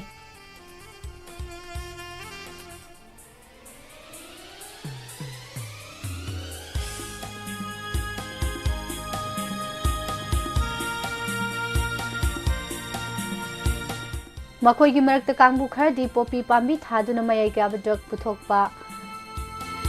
ꯍꯥꯏꯔꯤꯕ ꯒꯦꯡ ꯀꯥꯡꯕꯨꯁꯤꯡ ꯑꯁꯤꯅ ꯈꯨꯠꯂꯤꯡꯂꯤꯕ ꯃ꯭ꯌꯥꯟꯃꯥꯔꯒꯤ ꯃꯅꯨꯡꯗ ꯕ꯭ꯔꯥꯎꯟ ꯁꯨꯒꯔꯗꯤ ꯂꯥꯏꯔꯗꯅ ꯍꯦꯔꯣꯏꯟ ꯄꯥꯎꯗꯔ ꯁꯨꯡꯕꯒꯤ ꯐꯦꯛꯇꯔꯤ ꯐꯥꯎꯕ ꯂꯩ꯫ ꯃꯁꯤꯗꯁꯨ ꯅꯠꯇꯅ ꯋꯥꯜ ꯏꯖ ꯌꯣꯔ ꯑꯃꯗꯤ ꯑꯇꯩ ꯃꯈꯜ ꯀꯌꯥꯒꯤ ꯃꯌꯥꯏ ꯀꯥꯕ ꯗ꯭ꯔꯒꯁꯤꯡ ꯁꯥꯗꯨꯅ ꯃꯥꯂꯦꯝꯒꯤ ꯂꯩꯕꯥꯛ ꯃꯌꯥꯝ ꯑꯃꯗ ꯊꯥꯗꯣꯛꯂꯤ꯫ ꯔꯤꯄꯣꯔꯠ ꯑꯁꯤꯒꯤ ꯃꯇꯨꯡ ꯏꯟꯅ ꯍꯧꯈꯤꯕ ꯆꯍꯤꯒ ꯆꯥꯡꯗꯝꯅꯕꯗ ꯃ꯭ꯌꯥꯟꯃꯥꯔꯒꯤ ꯇꯣꯉꯥꯟ ꯇꯣꯉꯥꯟꯕ ꯃꯐꯝꯁꯤꯡꯗ ꯄꯣꯄꯤ ꯄꯥꯝꯕꯤ ꯊꯥꯕꯒꯤ ꯆꯥꯡ 18% ꯍꯦꯟꯒꯠꯄ ꯊꯦꯡꯅꯔꯦ꯫ ꯍꯦꯛꯇꯔ 95,400 ꯄꯥꯛ ꯆꯥꯎꯕ ꯃꯐꯝꯗ ꯂꯣꯟ ꯌꯥꯗꯕ ꯃꯑꯣꯡꯗ ꯄꯣꯄꯤ ꯄꯥꯝꯕꯤ ꯊꯥꯔꯝꯕꯗꯒꯤ ꯍꯧꯖꯤꯛꯇꯤ ꯍꯦꯛꯇꯔ 58,100 ꯄꯥꯛ ꯆꯥꯎꯕ ꯃꯐꯝꯗ ꯄꯣꯄꯤ ꯄꯥꯝꯕꯤ ꯊꯥꯕ ꯊꯦꯡꯅꯔꯦ ꯍꯥꯏꯔꯤ꯫ ꯁꯥꯎꯊ ꯏꯁ ꯑꯦꯁꯤꯌꯥ ꯑꯃꯗꯤ ꯄꯦꯁꯤꯐꯤꯛꯀꯤ ꯃꯤꯍꯨꯠ ꯑꯣꯏꯔꯤꯕ ꯗꯦꯜꯐꯥꯏꯟ ꯁ꯭ꯀꯥꯟꯁꯅ ꯐꯣꯡꯗꯣꯛꯈꯤꯕꯒꯤ ꯃꯇꯨꯡ ꯏꯟꯅ ꯃꯤꯂꯤꯇꯔꯤ ꯖꯨꯟꯇꯥ ꯑꯃꯁꯨꯡ ꯄ꯭ꯔꯣ ꯗꯦꯃꯣꯀ꯭ꯔꯦꯁꯤ ꯒ꯭ꯔꯨꯞꯁꯤꯡꯒꯤ ꯃꯔꯛꯇ ꯊꯣꯛꯂꯤꯕ ꯂꯥꯟ ꯑꯁꯤꯒꯤ ꯈꯨꯗꯣꯡꯆꯥꯕ ꯂꯧꯔꯒ ꯃ꯭ꯌꯥꯟꯃꯥꯔꯗ ꯄꯥꯛ-ꯁꯟꯅ ꯄꯣꯄꯤ ꯊꯥꯕꯒꯤ ꯊꯧꯔꯥꯡ ꯂꯧꯈꯠꯂꯛꯀꯅꯤ꯫ ꯀꯥꯅꯤꯗꯒꯤ ꯂꯥꯜꯍꯧꯕꯁꯤꯡꯅ ꯌꯥꯝꯂꯕ ꯁꯦꯟꯐꯝꯁꯤꯡ ꯐꯪꯕ ꯉꯝꯕꯅ ꯂꯥꯟꯒꯤ ꯈꯨꯠꯁꯨ ꯈꯨꯠꯂꯥꯏ ꯂꯩꯕ ꯉꯝꯃꯤ ꯑꯃꯁꯨꯡ ꯃꯈꯣꯏꯒꯤ ꯂꯥꯟꯃꯤꯁꯤꯡꯒꯤ ꯁꯛꯊꯥꯛ ꯍꯨꯟꯕꯁꯨ ꯌꯥꯝꯅ ꯂꯥꯏꯅ ꯉꯝꯃꯤ꯫ ꯀꯥꯅꯤ ꯊꯥꯕꯒꯤ ꯊꯕꯛꯁꯤꯡ ꯃꯤꯆꯝ ꯃꯤꯌꯥꯝꯒꯤ ꯑꯣꯏꯍꯜꯂꯤ ꯑꯃꯁꯨꯡ ꯄꯨꯊꯣꯛ ꯄꯨꯁꯤꯟ ꯇꯧꯕ ꯑꯃꯗꯤ ꯊꯥꯕꯒꯤ ꯇꯦꯛꯁ ꯌꯥꯝꯅ ꯆꯥꯎꯅ ꯈꯨꯠꯂꯥꯏ ꯄꯥꯏꯕꯁꯤꯡꯅ ꯂꯧꯔꯤ꯫ ꯄꯣꯄꯤ ꯊꯥꯔꯤꯕ ꯃꯐꯝꯁꯤꯡ ꯉꯥꯛ ꯁꯦꯟꯕꯒꯤ ꯊꯧꯗꯥꯡ ꯄꯨꯝꯅꯃꯛ ꯈꯨꯠꯂꯥꯏ ꯄꯥꯏꯕ ꯀꯥꯡꯕꯨꯁꯤꯡꯅ ꯂꯧꯔꯤ꯫ ꯑꯁꯨꯝꯅ ꯃꯁꯤꯡ ꯌꯥꯝꯂꯕ ꯗ꯭ꯔꯒ ꯂꯣꯠ ꯃꯌꯥꯝ ꯑꯃꯅ ꯃ꯭ꯌꯥꯟꯃꯥꯔꯒꯤ ꯁꯔꯨꯛ ꯑꯌꯥꯝꯕ ꯈꯨꯗꯨꯝ ꯆꯟꯗꯨꯅ ꯂꯩꯔꯤ꯫ ꯃ꯭ꯌꯥꯟꯃꯥꯔꯗ ꯍꯧꯖꯤꯛ ꯑꯣꯏꯔꯤꯕ ꯃꯌꯥꯏ ꯀꯥꯕ ꯗ꯭ꯔꯒꯀꯤ ꯄ꯭ꯔꯣꯕ꯭ꯂꯦꯝ ꯑꯁꯤ ꯂꯩꯕꯥꯛ ꯑꯗꯨ ꯈꯛꯇꯒꯤ ꯑꯣꯏꯗꯦ, ꯃꯥꯂꯦꯝꯒꯤ ꯂꯩꯕꯥꯛ ꯄꯨꯝꯅꯃꯛꯀꯤ ꯃꯤꯠꯌꯦꯡ ꯆꯪꯐꯝ ꯑꯣꯏꯔꯤ꯫ ꯃꯔꯝꯗꯤ ꯂꯩꯕꯥꯛ ꯑꯁꯤꯗꯒꯤ ꯄꯨꯊꯣꯔꯛꯂꯤꯕ ꯃꯌꯥꯏ ꯀꯥꯕ ꯆꯤꯟꯖꯥꯛꯁꯤꯡ ꯑꯁꯤꯅ ꯁꯦꯜ-ꯊꯨꯝꯒꯤ ꯐꯤꯚꯝ ꯐꯔꯤꯕ ꯂꯩꯕꯥꯛꯁꯤꯡꯗ ꯃꯈꯣꯏꯒꯤ ꯄꯣꯠ ꯌꯣꯟꯅꯅꯕꯒꯤ ꯃꯐꯝ ꯊꯤꯔꯛꯏ꯫ ꯑꯁꯨꯝꯅ ꯏꯟꯗꯤꯌꯥ, ꯊꯥꯏꯂꯦꯟꯗ, ꯚꯤꯌꯦꯠꯅꯥꯝꯅꯆꯤꯡꯕꯗ ꯃꯌꯥꯏ ꯀꯥꯕ ꯄꯣꯠꯂꯝꯁꯤꯡ ꯑꯁꯤ ꯂꯥꯏꯅ ꯌꯧꯍꯜꯂꯛꯏ꯫ ꯏꯟꯗꯤꯌꯥꯒ ꯃ꯭ꯌꯥꯟꯃꯥꯔꯒ ꯂꯣꯟꯅꯔꯤꯕꯁꯤ ꯀꯤꯂꯣꯃꯤꯇꯔ ꯆꯥ 1,497 ꯔꯣꯝꯅꯤ꯫ ꯑꯔꯨꯅꯥꯆꯜ ꯄ꯭ꯔꯗꯦꯁꯀꯅ ꯀꯤꯂꯣꯃꯤꯇꯔ 910, ꯅꯥꯒꯥꯂꯦꯟꯗꯒ ꯀꯤꯂꯣꯃꯤꯇꯔ 215, ꯃꯤꯖꯣꯔꯥꯝꯒ ꯀꯤꯂꯣꯃꯤꯇꯔ 910 ꯑꯃꯁꯨꯡ ꯃꯅꯤꯄꯨꯔꯒ ꯀꯤꯂꯣꯃꯤꯇꯔ 389 ꯁꯥꯡꯕ ꯃꯐꯝꯁꯤꯡ ꯂꯣꯟꯅꯔꯒ ꯂꯩꯔꯤ꯫ ꯍꯥꯏꯔꯤꯕ ꯏꯟꯗꯤꯌꯥꯒꯤ ꯁ꯭ꯇꯦꯠ ꯃꯔꯤ ꯑꯁꯤꯒꯤ ꯃꯅꯨꯡꯗ ꯃꯅꯤꯄꯨꯔ ꯑꯃꯁꯨꯡ ꯃꯤꯖꯣꯔꯥꯝ ꯑꯁꯤ ꯃꯌꯥꯏ ꯀꯥꯕ ꯗ꯭ꯔꯒ ꯄꯨꯊꯣꯛ ꯄꯨꯁꯤꯟ ꯇꯧꯕꯒꯤ ꯈ꯭ꯋꯥꯏꯗꯒꯤ ꯃꯔꯨꯑꯣꯏꯕ ꯂꯝꯕꯤ ꯑꯣꯏꯔꯤ꯫ ꯃꯔꯛ ꯑꯁꯤꯗ ꯃ꯭ꯌꯥꯟꯃꯥꯔꯒ ꯂꯣꯟꯅꯕꯗ ꯂꯩꯔꯤꯕ ꯃꯅꯤꯄꯨꯔꯗꯤ ꯍꯧꯖꯤꯛ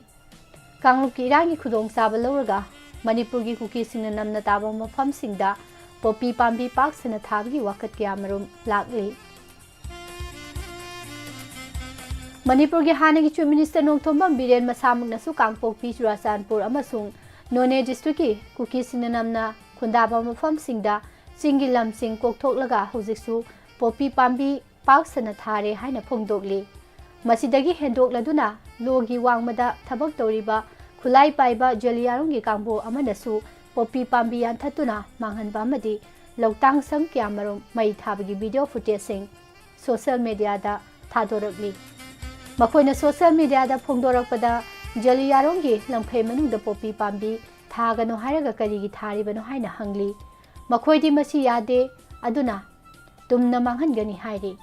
पोपी थाबा हाइबसी मणिपुरददी लोन याबा मत पीदे अदुबो कांगलुपकी इरांगी खुदोंग चाब लौरगा पुलिसना करिसु तौबा ngamlaroi सेंट्रल फोर्सिंग मखोइगा यानै मैतै सिंग अमता चंगलकलरोई हाइना खल्लगा मफम कयादा पोपी पाम्बी सिंग थारे कांगपोकपी डिस्ट्रिक्ट की मनुंग चनबदा लेबा कौब्रू रेंजदा सु पोपी पाम्बी थारंबदगी हंदकता पुलिस अमदि सेंट्रल फोर्सिंग खुसमनरगा मांगहनखिबा लैख्रे अदुबो पुलिस अमदि लेंगाना पोपी पाम्बी मांगहनलिबसिदि सरुक चामगी मनुंगदा मंगा फारमगनी हाइना निंगदे थारिबा मयाम असि तेलबा मतम खरगी मनुंगदा कानी लोकपा हौरगनी ब्राउन शुगर पुथोकलगनी हौजिकती म्यांमार खक्ता नतना मणिपुरसु मयै काबा ड्रग पुथोकपा मालेमगी लेबाकसिंगी मनुंगदा यावरकलगनी मणिपुर इंडिया की स्टेट अमनिना इंडियासु लोन यादब कानी पुथोकपगी लिस्टा यावरकपदा करिसु इकाइनिंगाई ओइररोय मतांसदा पंजनिंग वाफमदी मयै काबा ड्रग पुथोरकलिबा मियोय खुजो खरना मणिपुर ड्रग की रोल नुंगदा लुफनगदौरे असिगुम्बा फिवम असिदा इंडिया गवर्नमेंट पुकनिंग संगदे मणिपुर गवर्नमेंट ममिंग खक्तगी ओइना थबक तवी अखोई सेंट्रल फोर्सिंग हौजिकती चिंगी लमदा साइथोकलगा लेरिबनी मखोइदसु पोपी पाम्बी याननबा थाबा थिंगमुगी थौदांग असि सिनद्रगदी इंडियासु मणिपुर लुपदा यावरकनी पुथोकलिबा मयै काबा चिंजाकसिंग असि इंडियागी नहा ओइरिबसिंगना चारगा एडिक्ट ओइरकदौरिबनी मरम अदुना मयै काबा ड्रग लाक्सिनबदा मियेंग थमसे हाबा वफम असि थमजरी पुनमकु पुष्परानी लाइसुम नमकाना खुमजरी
ꯑꯃꯨꯛꯀ ꯍꯟꯅ ꯃꯤꯠꯌꯦꯡ ꯇꯥꯕꯤꯔꯤꯕ ꯑꯃꯗꯤ ꯇꯥꯕꯤꯔꯤꯕꯁꯤꯡꯕꯨ ꯅꯤꯔꯃꯂꯥ ꯊꯥꯡꯖꯝꯅ ꯇꯔꯥꯝ ꯅꯣꯛꯆꯔꯤ ꯀꯣꯛꯅꯣꯅ ꯈꯨꯔꯨꯝꯖꯔꯤ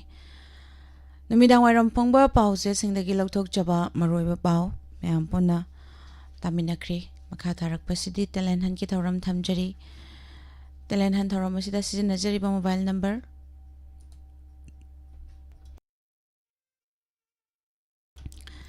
7005707808 ꯍꯥꯏꯔꯤꯕ ꯅꯝꯕꯔ ꯑꯁꯤꯗ ꯀꯣꯜ ꯇꯧꯕꯤꯗꯨꯅ ꯁꯔꯨꯛ ꯌꯥꯕꯤꯅꯕ ꯅꯣꯂꯛꯅ ꯅꯤꯡꯁꯤꯡꯖꯔꯤ ꯑꯃꯨꯛꯇꯪ ꯍꯟꯅ ꯅꯤꯡꯁꯤꯡꯖꯒꯦ 7005707808 ꯍꯥꯏꯔꯤꯕ ꯅꯝꯕꯔ ꯑꯁꯤꯗ ꯀꯣꯜ ꯇꯧꯕꯤꯗꯨꯅ ꯑꯗꯣꯝꯒꯤ ꯍꯩꯖꯕ ꯇꯦꯂꯦꯟꯁꯤꯡ ꯎꯠꯄꯤꯅꯕ ꯅꯣꯂꯛꯅ ꯅꯤꯡꯁꯤꯡꯖꯔꯤ ꯀꯣꯜ ꯍꯥꯡꯗꯣꯛꯇꯨꯅ ꯊꯝꯖꯔꯤ ꯅꯝꯕꯔ 7005707808 ꯍꯥꯏꯔꯤꯕ ꯅꯝꯕꯔ ꯑꯁꯤꯗ ꯀꯣꯜ ꯇꯧꯕꯤꯌꯨ ꯀꯣꯜ ꯍꯥꯡꯗꯣꯛꯇꯨꯅ ꯊꯝꯖꯔꯤ ꯃꯁꯤꯒꯤ ꯑꯍꯥꯟꯕ ꯀꯣꯂꯔ ꯂꯧꯈꯠꯆꯒꯦ ꯍꯜꯂꯣ ꯍꯜꯂꯣ ꯍꯜꯂꯣ ꯇꯔꯥꯝ ꯅꯣꯛꯆꯔꯤ ꯃꯤꯡ ꯂꯩꯐꯝ ꯍꯥꯏꯕꯤꯌꯨ ꯈꯥꯡꯉꯕꯣꯛ ꯈꯨꯅꯧ ꯂꯩꯀꯥꯏ ꯈꯥꯡꯉꯕꯣꯛ ꯈꯨꯅꯧ ꯂꯩꯀꯥꯏꯗꯒꯤ ꯀꯔꯤ ꯃꯤꯡ ꯀꯧꯕꯤꯕꯒꯦ ꯁꯃꯥ ꯀꯧꯋꯦ ꯁꯃꯥ ꯑꯗꯣ ꯑꯧ ꯉꯁꯤꯒꯤ ꯇꯦꯂꯦꯟ ꯍꯟꯠ ꯊꯧꯔꯝ ꯑꯁꯤꯗ ꯁꯔꯨꯛ ꯌꯥꯕꯤꯔꯛꯄꯅꯤ ꯀꯔꯤ ꯇꯧꯕꯤꯒꯗꯣꯏꯅꯣ ꯀꯔꯤ ꯗꯥꯏꯂꯣꯛ ꯇꯧꯕꯤꯒꯗꯣꯏꯅꯣ ꯀꯩꯅꯣꯁꯤ ꯏꯁꯩꯒꯤꯔꯥ ꯑꯗꯨꯗꯒꯤ ꯁꯩꯔꯦꯡ ꯀꯩꯅꯣꯔꯣ ꯋꯥꯔꯤꯔꯕ ꯁꯤꯕꯣ ꯁꯩꯔꯦꯡ ꯋꯥꯔꯦꯡ ꯄꯥꯕ ꯑꯗꯨꯝ ꯌꯥꯏ ꯏꯁꯩꯗꯤ ꯁꯛꯄ ꯌꯥꯗꯦ ꯇꯦꯂꯦꯟ ꯍꯟꯠꯇ ꯑꯣ ꯏꯁꯩꯗꯤ ꯌꯥꯗꯦꯕ ꯍꯣꯏ ꯍꯣꯏ ꯑꯩꯅ ꯍꯩꯖꯕ ꯈꯔꯗꯪ ꯑꯩ ꯏꯆꯒꯦ ꯑꯗꯨ ꯔꯦꯗꯤꯑꯣꯗꯣ ꯂꯩꯊꯕꯤꯔꯣ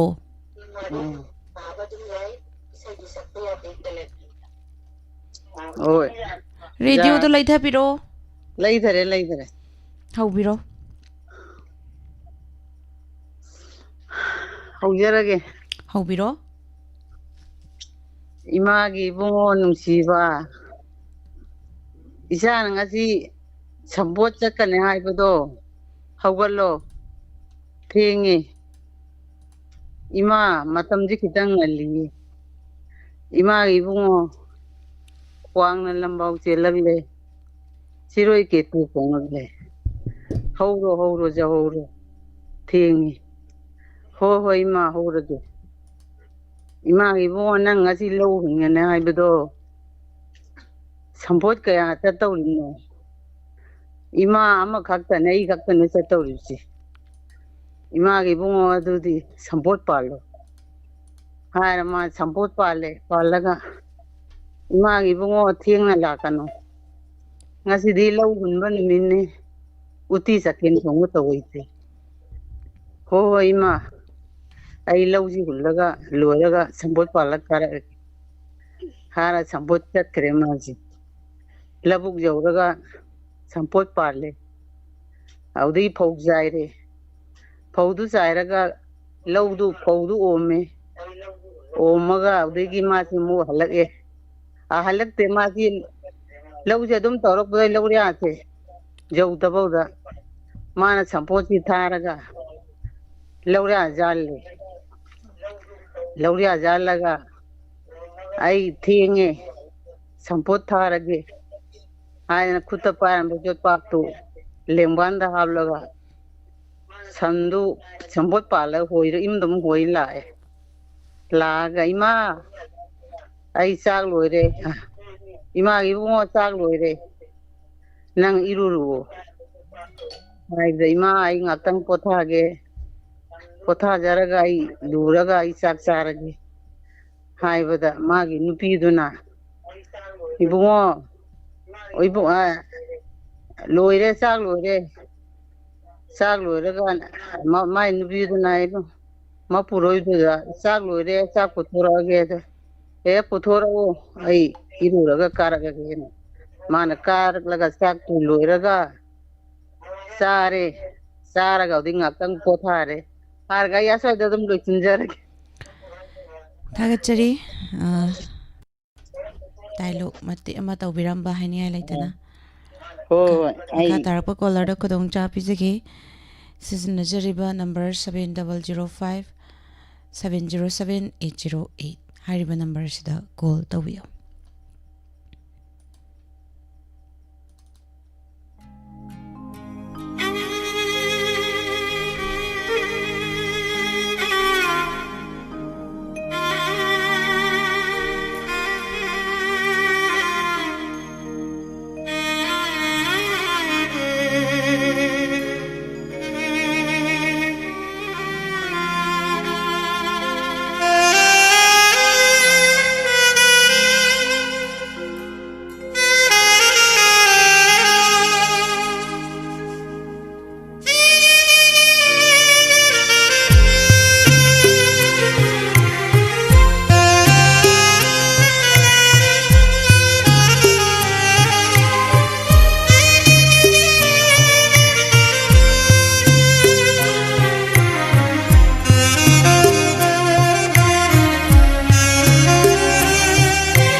Hello. Hello. Ming Leifam haibiyo. Wangi pakhang khong lai kay nama khomai ne. Ma khomai kari mathel chabiragi. Ngasi de irole. Ngang obang chare.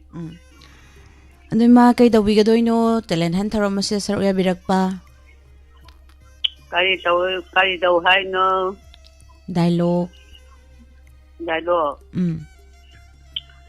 Wari wai kay wai masab diya panatro. Yayi. Yaya. Jadi kara sangba lejira kara tiyan lejira khandene. Sangba ya bro. Kayam sangdoino. Mori mo ka sangjalo. Thai ne apang ngam leiram ne. Mama na du khakta pokrai. Da mama jina wa na khona mina apang mi sipayam chane ngayam phane nang chalo ha chumai suya ya di no madi man hai na tu go gai su ka lairo ai sipasa lagi hai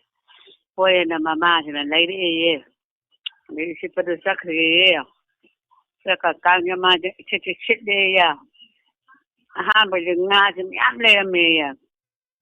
de di ma jina kogi lairi lam na mai nga de singe sung ka nga sum chile ka nga ba de lairi de nga de loi cha tho ba ade man hai nga cha ge na wa na chile jin nang nga ge lo cha tho ji ya roi ai gi nga pi yor sum thaura ja ne sai nga ni lairi du ta di lairi de hai ai kai nom pi de ge na ngon da ta pa ko do ya yu pi de ge tu ga nang adu purga chalo yaro imana nga phakti hai ni hai de kare par nangi nga tungola ma thuol lagi na sai ko do to hol masra nga tungol do thuwa pik thande ma de gi man harau ganam o imanga o ula o imanga o lon chela ba pangge de di mama na chela tan mai to de gi ꯃꯃꯥꯅ ꯉꯥꯗꯨ ꯄꯤꯔꯛꯑꯗꯤ ꯆꯥꯛ ꯏꯁꯤꯡ ꯄꯤꯖꯔꯀꯥꯟꯗ ꯃꯥꯅ ꯍꯥꯏ ꯏꯃꯥ ꯅꯤꯡꯊꯧꯒꯤ ꯃꯆꯥ ꯕꯣꯔ ꯀꯩꯅꯥꯗꯣ ꯍꯥꯏꯔꯁꯨ ꯈꯥꯡꯉꯝꯗ꯭ꯔꯤ ꯃꯥꯒꯤ ꯏꯕꯨꯡꯉꯣ ꯂꯨꯈꯥꯕꯤ ꯑꯩꯉꯣꯟꯗꯕꯨ ꯀꯅꯥꯅ ꯅꯤꯡꯊꯧꯒꯤ ꯃꯆꯥꯅꯨꯄꯤ ꯕꯣꯔ ꯀꯩꯅꯥꯗꯣ ꯄꯤꯔꯛꯇꯣꯏꯅꯣ ꯏꯃꯥ ꯆꯠꯂꯨꯏꯗꯏꯃꯥ ꯆꯠꯇ ꯆꯠꯂꯨ ꯍꯥꯏꯔꯦꯌꯦ ꯑꯗꯩ ꯃꯃꯥꯁꯦ ꯈꯥꯡꯉꯝꯗꯅ ꯆꯠꯂꯕ ꯑꯗꯩ ꯑꯃꯨꯛ ꯆꯠꯄꯁꯤꯗ ꯍꯦ ꯂꯨꯈꯥꯕꯤ ꯅꯪꯅ ꯑꯩ ꯏꯆꯥ ꯍꯥꯏ ꯂꯥꯛꯏꯁꯤ ꯀꯩꯒꯤꯅꯣ ꯅꯪ ꯆꯠꯂꯣꯅ ꯑꯃꯨꯛꯁꯨ ꯐꯨꯔ ꯇꯥꯟꯕꯤꯔꯕ ꯑꯃꯨꯛꯁꯨ ꯆꯠꯂꯣꯅ ꯆꯠꯂꯦꯌꯦ ꯑꯗꯨꯁꯨ ꯑꯃꯨꯛ ꯉꯥꯡꯉꯕ ꯑꯗꯩꯗꯤ ꯑꯍꯨꯝꯂꯛ ꯁꯨꯕꯗꯗꯤ ꯃꯁꯤ ꯂꯨꯈꯥꯕꯤꯁꯤ ꯌꯥꯝ ꯎꯁꯤꯠꯇ꯭ꯔꯦ ꯑꯗꯨꯅꯗꯤ ꯍꯌꯦꯡ ꯑꯩꯒꯤ ꯏꯆꯥꯅꯨꯄꯤꯁꯦ ꯄꯤꯔꯒꯦ ꯕꯣꯔ ꯀꯩꯅꯥꯁꯦ ꯑꯗꯨꯅ ꯍꯌꯦꯡꯒꯤ ꯅꯣꯡꯉꯥꯜꯂꯛꯄꯁꯤꯗ ꯁꯅꯥꯅ ꯀꯩꯅꯣ ꯑꯩꯒꯤ ꯁꯅꯥꯗꯧꯅꯦ ꯅꯪ ꯁꯅꯥꯗꯧꯃ ꯁꯅꯥꯅ ꯄꯨꯛꯆꯥꯏ ꯆꯥꯏꯒꯗꯕꯅꯤ ꯑꯗꯨꯅ ꯍꯥꯏꯗꯅ ꯃꯥꯁꯦ ꯇꯧꯔꯖꯥꯠꯅꯤ ꯄꯤꯔꯛꯑꯕ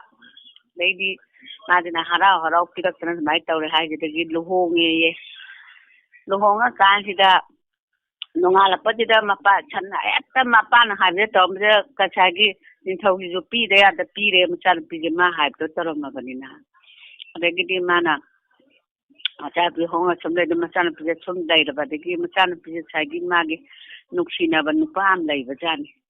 ꯑꯗꯒꯤꯗꯤ ꯃꯥꯁꯤꯅ ꯁꯨꯝ ꯂꯩꯕꯗꯩꯗꯤ ꯉꯁꯥꯏꯒꯤ ꯇꯝꯄꯥꯛ ꯈꯨꯗꯧ ꯌꯥꯏꯕꯤꯁꯦ ꯉꯁꯥꯏ ꯃꯇꯨꯅꯤꯅ ꯃꯉꯣꯟꯗ ꯁꯤꯟꯅꯔꯦꯗꯅ ꯑꯗꯒꯤꯗꯤ ꯅꯣꯡꯃ ꯅꯨꯃꯤꯠ ꯑꯃꯗꯗꯤ ꯃꯥꯅ ꯅꯨꯄꯤꯁꯦ ꯇꯝꯄꯥꯛ ꯈꯨꯗꯧ ꯌꯥꯏꯕꯤꯁꯦ ꯄꯨꯔꯒꯅꯦ ꯅꯨꯄꯥ ꯃꯥ ꯅꯨꯡꯁꯤꯅꯕꯗꯨ ꯆꯦꯟꯊꯣꯛꯈ꯭ꯔꯒ ꯏꯁꯤꯡ ꯑꯔꯨꯕ ꯑꯃꯗ ꯉꯁꯥꯏ ꯇꯝꯄꯥꯛ ꯈꯨꯗꯧꯁꯤ ꯌꯥꯎꯔꯕꯅꯤꯅ ꯏꯁꯤꯡ ꯑꯔꯨꯕ ꯑꯃꯗ ꯃꯣꯏ ꯑꯅꯤꯁꯤ ꯂꯩꯈ꯭ꯔꯦ ꯑꯗꯩꯗꯤ ꯃꯥꯒꯤ ꯉꯁꯥꯏꯒꯤ ꯂꯥꯏꯔꯦꯜ ꯑꯗꯒꯤ ꯎꯆꯤ ꯑꯗꯒꯤ ꯀꯔꯤ ꯀꯔꯥ ꯁꯥꯕꯤ ꯀꯩꯀꯥꯁꯦ ꯂꯣꯏ ꯃꯔꯣꯟ ꯈꯪꯉꯦꯕ ꯉꯁꯥꯏꯒꯤ ꯇꯝꯄꯥꯛ ꯈꯨꯗꯧ ꯌꯥꯏꯕꯤ ꯄꯥꯏꯔꯕꯅꯤ나 ꯑꯗꯩꯗꯤ ꯀꯣꯆꯤ ꯊꯤꯕꯁꯤꯗꯒꯤꯗꯤ ꯐꯪꯗ꯭ꯔꯗꯣ ꯑꯗꯩꯗꯤ ꯀꯩꯅꯣꯁꯤꯅ ꯂꯥꯏꯔꯦꯟꯁꯤꯅ ꯂꯨꯞꯄꯒ ꯌꯦꯡꯀꯥꯟꯁꯤꯗ ꯉꯁꯥꯏ ꯂꯩꯔꯝꯃꯕ ꯃꯥꯏ ꯅꯨꯄꯥꯁꯤꯒ ꯅꯨꯡꯁꯤꯅꯗ ꯂꯩꯅꯨꯡꯗ ꯁꯥꯗꯅ ꯀꯅꯥꯏ ꯌꯨꯝ ꯄꯥꯟꯗ꯭ꯔ ꯈꯣꯠꯇꯅ ꯂꯩꯔꯝꯕꯁꯤꯗꯒꯤꯉꯁꯥꯏꯒꯤ ꯂꯥꯏꯔꯦꯟꯁꯤꯅ ꯍꯥꯏꯔꯦ ꯏꯇꯥꯎ ꯂꯩꯍꯧꯔꯦ ꯑꯗꯨꯅꯗꯤ ꯀꯃꯥꯏꯅ ꯇꯧꯁꯤꯒꯦ ꯍꯥꯏꯌꯦ ꯏꯇꯥꯎ ꯀꯃꯥꯏꯅ ꯇꯧꯁꯤꯒꯦ ꯏꯇꯥꯎ ꯁꯨꯃꯥꯏꯅ ꯇꯧꯔꯁꯤ ꯑꯩꯒꯤ ꯌꯥꯁꯤꯗ ꯎꯆꯤꯁꯤ ꯆꯪꯍꯜꯂꯁꯤ ꯑꯗꯨꯒ ꯃꯣꯏ ꯌꯨꯝꯗꯨꯗ ꯊꯥꯖꯤꯜꯂꯝꯃꯒꯦ ꯑꯗꯨꯒ ꯎꯆꯤꯁꯤꯅ ꯃꯥ ꯆꯦꯟꯊꯣꯔꯛꯆꯅꯤ ꯍꯥꯏꯌꯦ ꯑꯗꯩ ꯎꯆꯤꯁꯤꯅ ꯇꯤꯠꯇꯥ ꯃꯉꯣꯟꯗꯒꯗꯤ ꯀꯛꯍꯦ ꯌꯨꯝ ꯑꯃ ꯄꯥꯜꯂꯕꯅꯤꯅ ꯎꯆꯤꯒꯁꯤꯁꯨ ꯂꯩꯔꯦꯅꯦꯅ ꯍꯔꯥꯎꯖꯥꯠꯅꯤ ꯅꯨꯄꯤꯁꯤꯅ ꯑꯗꯩꯗꯤ ꯃꯥꯅ ꯇꯝꯄꯥꯛ ꯈꯨꯗꯧ ꯌꯥꯏꯕꯤꯁꯦ ꯃꯥꯅ ꯏꯔꯨꯖ ꯆꯠꯄꯗ ꯂꯧꯊꯣꯛꯑꯒ ꯊꯝꯃꯝꯕ ꯉꯁꯥꯏ ꯎꯆꯤꯁꯤꯅ ꯃꯌꯥꯁꯤꯗ ꯈꯔꯒ ꯆꯦꯟꯊꯣꯛꯑꯒ ꯂꯥꯏꯔꯦꯟꯁꯦ ꯀꯧꯔꯒ ꯉꯁꯥꯏꯒꯤ ꯇꯝꯄꯥꯛ ꯈꯨꯗꯧ ꯌꯥꯏꯕꯤꯗꯣ ꯆꯦꯜꯂꯒ ꯄꯨꯊꯣꯔꯛꯄꯗꯨꯗꯩ ꯃꯇꯩ ꯃꯅꯥꯎꯗꯣ ꯏꯁꯤꯡ ꯂꯣꯏ ꯇꯥꯈꯠꯇꯅꯅꯦ ꯁꯤꯔꯦꯌꯦ ꯑꯗꯨꯒ ꯑꯄꯪꯗꯨꯅ ꯅꯨꯡꯉꯥꯏ ꯌꯥꯏꯐ ꯄꯥꯜꯂꯦ ꯂꯣꯏꯔꯒꯦꯀꯣ ꯊꯥꯒꯠꯆꯔꯤ ꯏꯃꯥ ꯀꯧꯃꯩ ꯌꯥꯝ ꯅꯨꯡꯉꯥꯏꯕ ꯋꯥꯔꯤꯅꯤ ꯑꯄꯪꯗꯣ ꯀꯣ ꯑꯄꯪꯅ ꯅꯤꯡꯊꯧ ꯑꯗꯨꯃꯥꯏꯅ ꯃꯆꯥꯅꯨꯄꯤ ꯇꯧꯋꯦ ꯑꯗꯣ ꯏꯆꯥꯒꯤ ꯃꯈꯣꯟ ꯅꯍꯥꯟꯗꯒꯤ ꯇꯧꯒꯦ ꯇꯧꯕ ꯍꯣꯏ ꯑꯩꯁꯦ ꯍꯛꯆꯥꯡ ꯅꯨꯡꯉꯥꯏꯇꯕꯁꯨ ꯇꯧꯅ ꯉꯁꯤꯗꯤ ꯐꯪꯉꯦ ꯏꯆꯥ ꯑꯅꯤꯒꯤ ꯃꯈꯣꯟ ꯇꯥꯕꯁꯦ ꯌꯥꯝ ꯅꯨꯡꯉꯥꯏꯌꯦ ꯑꯗꯒꯤ ꯑꯣꯂꯦꯟꯅ ꯃꯔꯣ ꯑꯃ ꯉꯔꯥꯡꯁꯨ ꯇꯧꯕꯗ ꯑꯣꯂꯦꯟꯒꯤ ꯐꯪꯈꯤꯗ꯭ꯔꯦ ꯃꯥ ꯉꯔꯥꯡ ꯖꯣꯛ ꯇꯧꯕꯗ ꯑꯗꯨꯗꯤ ꯅꯣꯏꯗꯤ ꯆꯥꯛ ꯆꯥꯔꯕꯣ ꯏꯕꯦꯝꯃ ꯆꯥꯗ꯭ꯔꯤꯌꯦ ꯏꯃꯥ ꯆꯥꯗ꯭ꯔꯤꯌꯦ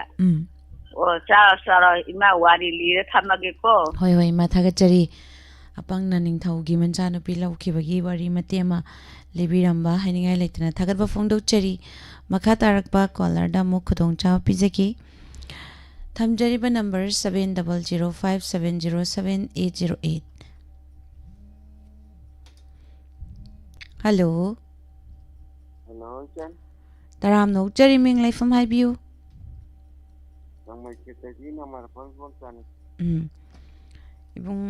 ꯏꯕꯣꯝꯆꯥ ꯈꯤꯇꯪ ꯀꯜꯂꯞ ꯍꯥꯏꯕꯤꯌꯨ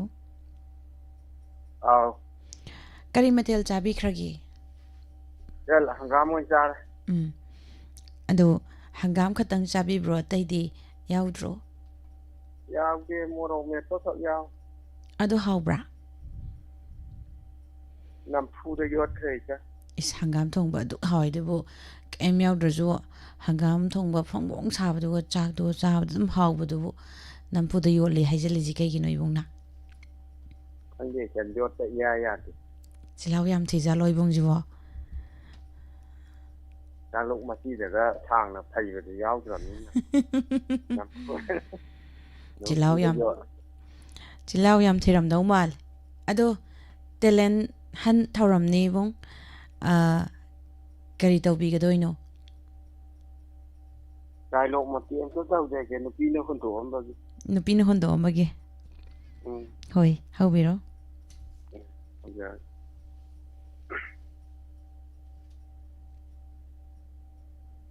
nangi thamoy na adu kalang mani de hagarita nangun adu unsina yumpan ni na ke nangi ai ita ani de leira nupi ni hunto amban no paje karamba ni na be ba thapna ba nangi thamoy kalman mapan thokko ngamdre chai kanda kana da sai na ru nang thajaba thamnu matam amadu di hainara kibani imanabti vai nangi ni bido mawong litat sajalam daw tatekal aina mibu lana lawdaba nang bu thajaru akidi kai de nang nang nu pam de na yum pala na buk thoki na ta ju su lam ya ji kadi chu go pan thok ko ngam ja bai kadi diga gan chu ba tatre ja tara hen gan chu ba tale ni yam singin mamit to angon dal oi ye kadi hai ge nang bo kadi hai ge nang di no gai bo oi ko on thok na kan ge da no pi ki thamo sin mawa ma puro lai lai atopa lupa da mawa na ga ngam yum pan ba ngam tham ba thamoi no ai bu kari ha ye ai da chi ko ja ding di kana ne yen jan lai ne pi au bu kun yum pan ba ya pan tu ro tu ja tha ko nang na ta bu kun to mo ge ne yum pan ba ngam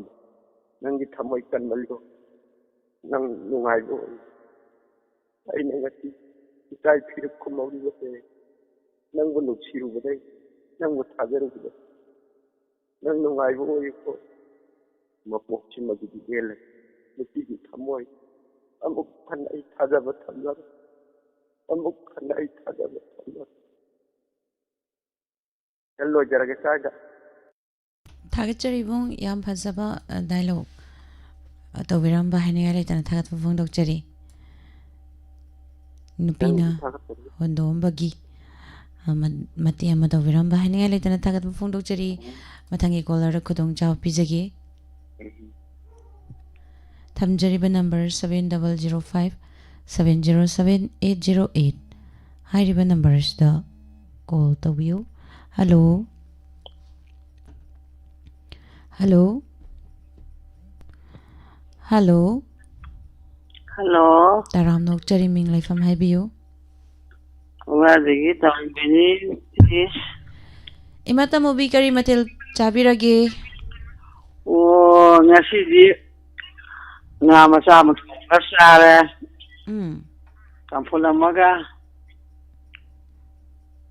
ado kari to bidoino misu sa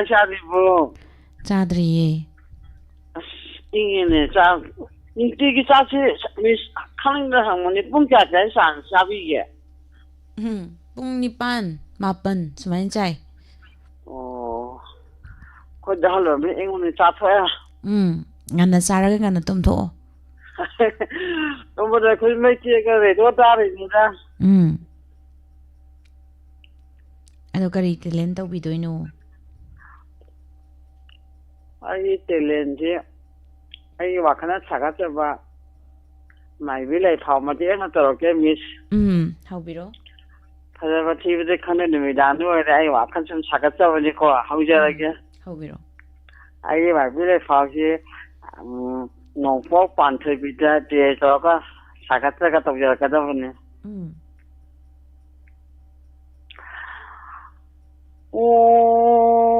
hayum si devi nong pong pan thoi vi nama aina ngasi korong nomit asida pari imum khading mag laiba ꯍꯧꯔꯛꯏꯕ ꯏꯆꯥ ꯏꯁꯨ ꯈꯨꯗꯤꯡꯃꯛꯇ ꯅꯨꯡꯉꯥꯏꯕ ꯄꯥꯎꯖꯦꯜ ꯑꯃꯇꯪ ꯄꯤꯔꯝꯒꯦ ꯍꯥꯏꯗꯨꯅ ꯅꯣꯡꯄꯣꯛ ꯄꯥꯟꯊꯣꯏꯕꯤ ꯑꯩꯅ ꯈꯣꯡꯗꯥꯖꯔꯛꯄꯅꯤꯀꯣ ꯏꯗꯥ ꯏꯔꯦꯟ ꯁꯥ ꯄꯨꯛꯅꯤꯡ ꯆꯪꯅ ꯅꯨꯡꯉꯥꯏꯅ ꯑꯃꯗꯤ ꯋꯥꯈꯜ ꯂꯩꯇꯥꯅ ꯇꯥꯕꯤꯌꯨꯀꯣ ꯅꯃꯥ ꯄꯥꯟꯊꯣꯏꯕꯤ ꯑꯩꯒꯤ ꯄꯥꯎꯖꯦꯜꯁꯦ ꯑꯌꯨꯝꯁꯤꯗꯕꯤ ꯏꯃꯣꯝ ꯂꯥꯡꯂꯦꯟ ꯏꯕꯦꯝꯃ ꯅꯪꯅ ꯅꯆꯤꯟꯗ ꯃꯨꯔꯨꯝ ꯃꯨꯔꯨꯝ ꯁꯣꯟꯗꯨꯅ ꯐꯣꯟ ꯃꯆꯥ ꯑꯃꯒ ꯇꯨꯡ ꯃꯥꯡ ꯌꯦꯡꯗꯨꯅ ꯆꯠꯂꯤꯕꯗꯣ ꯅꯪꯅ ꯉꯥꯏꯖꯔꯤꯕ ꯅꯁꯥꯕꯤꯗꯣ ꯑꯍꯥꯞꯄ ꯌꯥꯅꯤꯅꯦ ꯏꯃꯣꯝ ꯏꯗꯥꯏꯔꯦ ꯅꯪꯕꯣ ꯅꯃꯥ ꯑꯩꯅ ꯐꯣꯇꯣ ꯍꯣꯅ ꯎꯏꯅꯦ ꯃꯁꯛ ꯐꯖꯩ ꯋꯥꯡ ꯆꯥꯎꯏ ꯍꯥꯏꯅ ꯈꯜꯂꯤꯕꯗꯣ ꯃꯈꯣꯡꯗꯣ ꯄ꯭ꯂꯥꯁꯇꯤꯛꯅ ꯁꯔꯖꯔꯤ ꯇꯧꯕꯅꯤꯀꯣ ꯏꯗꯥꯏꯔꯦꯟ ꯆꯦꯛꯁꯤꯜꯂꯨꯀꯣ ꯅꯃꯥ ꯑꯩꯅ ꯐꯣꯇꯣ ꯍꯣꯅ ꯎꯏꯀꯣ ꯇꯨꯡꯒꯤ ꯄꯨꯟꯁꯤꯗ ꯅꯤꯡꯉꯝꯗꯕ ꯂꯥꯛꯀꯅꯤ ꯃꯇꯝ ꯃꯇꯝꯒꯤ ꯏꯔꯥꯡꯗ ꯇꯥꯎꯗꯨꯅ ꯆꯠꯂꯤꯕ ꯏꯉꯣꯝ ꯏꯕꯦꯝꯃ ꯅꯃꯥ ꯑꯩꯒꯤ ꯄꯥꯎꯖꯦꯜ ꯑꯁꯦ ꯅꯪ ꯊꯧꯁꯥꯗ ꯅꯃꯥ ꯑꯩꯒꯤ ꯄꯥꯎꯁꯦ ꯋꯥꯔꯧꯕ ꯇꯧꯒꯅꯨꯀꯣ ꯑꯗꯨꯒ ꯅꯃꯥ ꯄꯥꯟꯊꯣꯏꯕꯤ ꯑꯩꯅ ꯂꯩꯕꯥꯛꯀꯤ ꯆꯥꯍꯣꯡ ꯉꯥꯍꯣꯡꯅꯕ ꯅꯨꯡꯉꯥꯏꯅꯕ ꯄꯥꯎꯖꯦꯜ ꯑꯃꯇꯪꯒ ꯊꯅꯝꯈꯤꯒꯦ ꯅꯌꯨꯝ ꯁꯤꯗꯕ ꯄꯥꯟꯊꯣꯏꯕꯤ ꯑꯩꯅ ꯏꯗꯥꯔꯦꯟ ꯅꯨꯡꯁꯤ ꯆꯥꯍꯣꯡ ꯉꯥꯍꯣꯡꯅꯕ ꯂꯣꯏꯕꯤꯅ ꯆꯤꯡꯃꯥꯏ ꯑꯃꯗ ꯒꯟꯖꯥ ꯄꯥꯝꯕꯤ ꯊꯥꯔꯝꯒꯦ ꯂꯣꯏꯕꯤꯅ ꯆꯤꯡꯃꯥꯏ ꯑꯃꯗ ꯕꯦꯟꯗꯔ ꯂꯣꯏꯁꯪ ꯊꯥꯔꯝꯒꯦ ꯂꯣꯏꯕꯤꯅ ꯆꯤꯡꯃꯥꯏ ꯑꯃꯗ ꯂꯒꯥꯎ ꯃꯨꯟꯗ ꯂꯣꯏꯁꯪ ꯊꯥꯔꯝꯒꯦ ꯂꯣꯏꯕꯤꯅ ꯆꯤꯡꯃꯥꯏ ꯑꯃꯗ ꯅꯝꯕꯔ 4 ꯊꯥꯔꯝꯒꯦ ꯂꯣꯏꯕꯤꯅ ꯆꯤꯡꯃꯥꯏ ꯑꯃꯗ ꯇꯦꯕ꯭ꯂꯦ ꯊꯥꯔꯝꯒꯦ ꯂꯣꯏꯕꯤꯅ ꯆꯤꯡꯃꯥꯏ ꯑꯃꯗ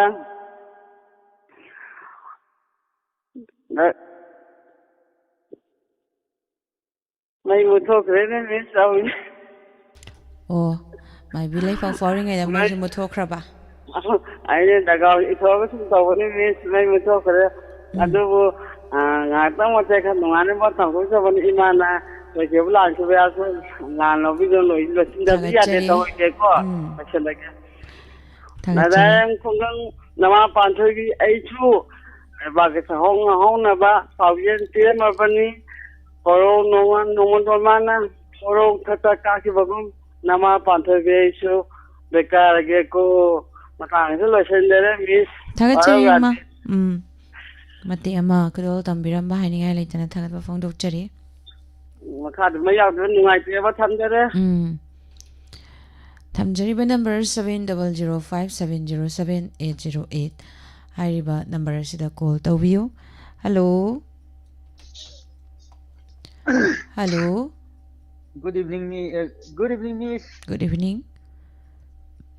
Ming Leifam haibiyu. Ay larong sentitra dagi man. Chairman kari tawbigani. Ay je Miss saying matiyan to sentija Miss. Haubiro. Observe Miss. Ay gi saying maming sing the sati inge layo. Sing the sati inge layo. Loy bi singin na pomda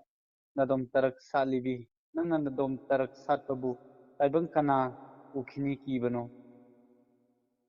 Loibi singi napomda nadom tarak satliba singa sati inge layo dinadana sen kibi. Ngahan ki mapokta kari ningba kaidana loibi singi napomda nadom tarak satno. Anda muki mapokti tinbal thongda noktuna pamubu magi lambida pamubu mabu ngaiduna mabu lakpa ngairaro singa sati inge layo. Malangi saum phangduna anauba sahi khudol oiduna palem imagi tampakta nomatangdi laktuna ningba kaiba uttana momon nukna laklaga nomatangdi salakto singda sati ingeloyo inaduna kenkidi miswaida sumlo sanjarage Thagachari Sorry matema thibiramba haninga laitana thagat phongdokchari makha tarba Welcome. Makha tarakpa caller da khudong chapizagi. Live ta laibiriba pumnamak pusu. Taram nokchari. Thagatwa phongdokchari. Thamjariba number 7005 707 808. Hairiba number asida call tawbiyu. Hello. Hello. Taram nokchari ming leifam haibiyu. Ming isan dawe. Kay lamday oibirabano. How could I get in? How could I I said, you can do like the highness and the time the man I said, trying up when I do it. Telen Hunter Masida Sarya Birakpa Kari talent of Wigadoino. I tell him, you want to do I hold dead or A dialogue Amatang to Viramo. Dialogue say, I am the right day. Dialogue in a live do. Cinema yang draw. Cinema and dialogue the time. You would go. Adubuni. Cinema dialogue to the yellow shalaga. Madame Gi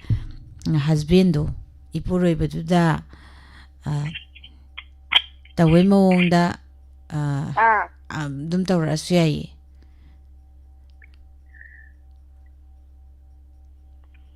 Oh, imagine bungo. Kasi din niya. Iman niya, ito rin ang bahaya ng kayo niya. Ito sana tro. Lai ito kita na paputo. Sabi 참자라게.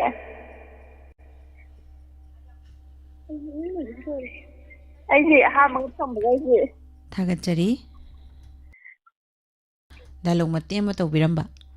Makatarak pa caller da khudong cha pizagi. Tagatjari.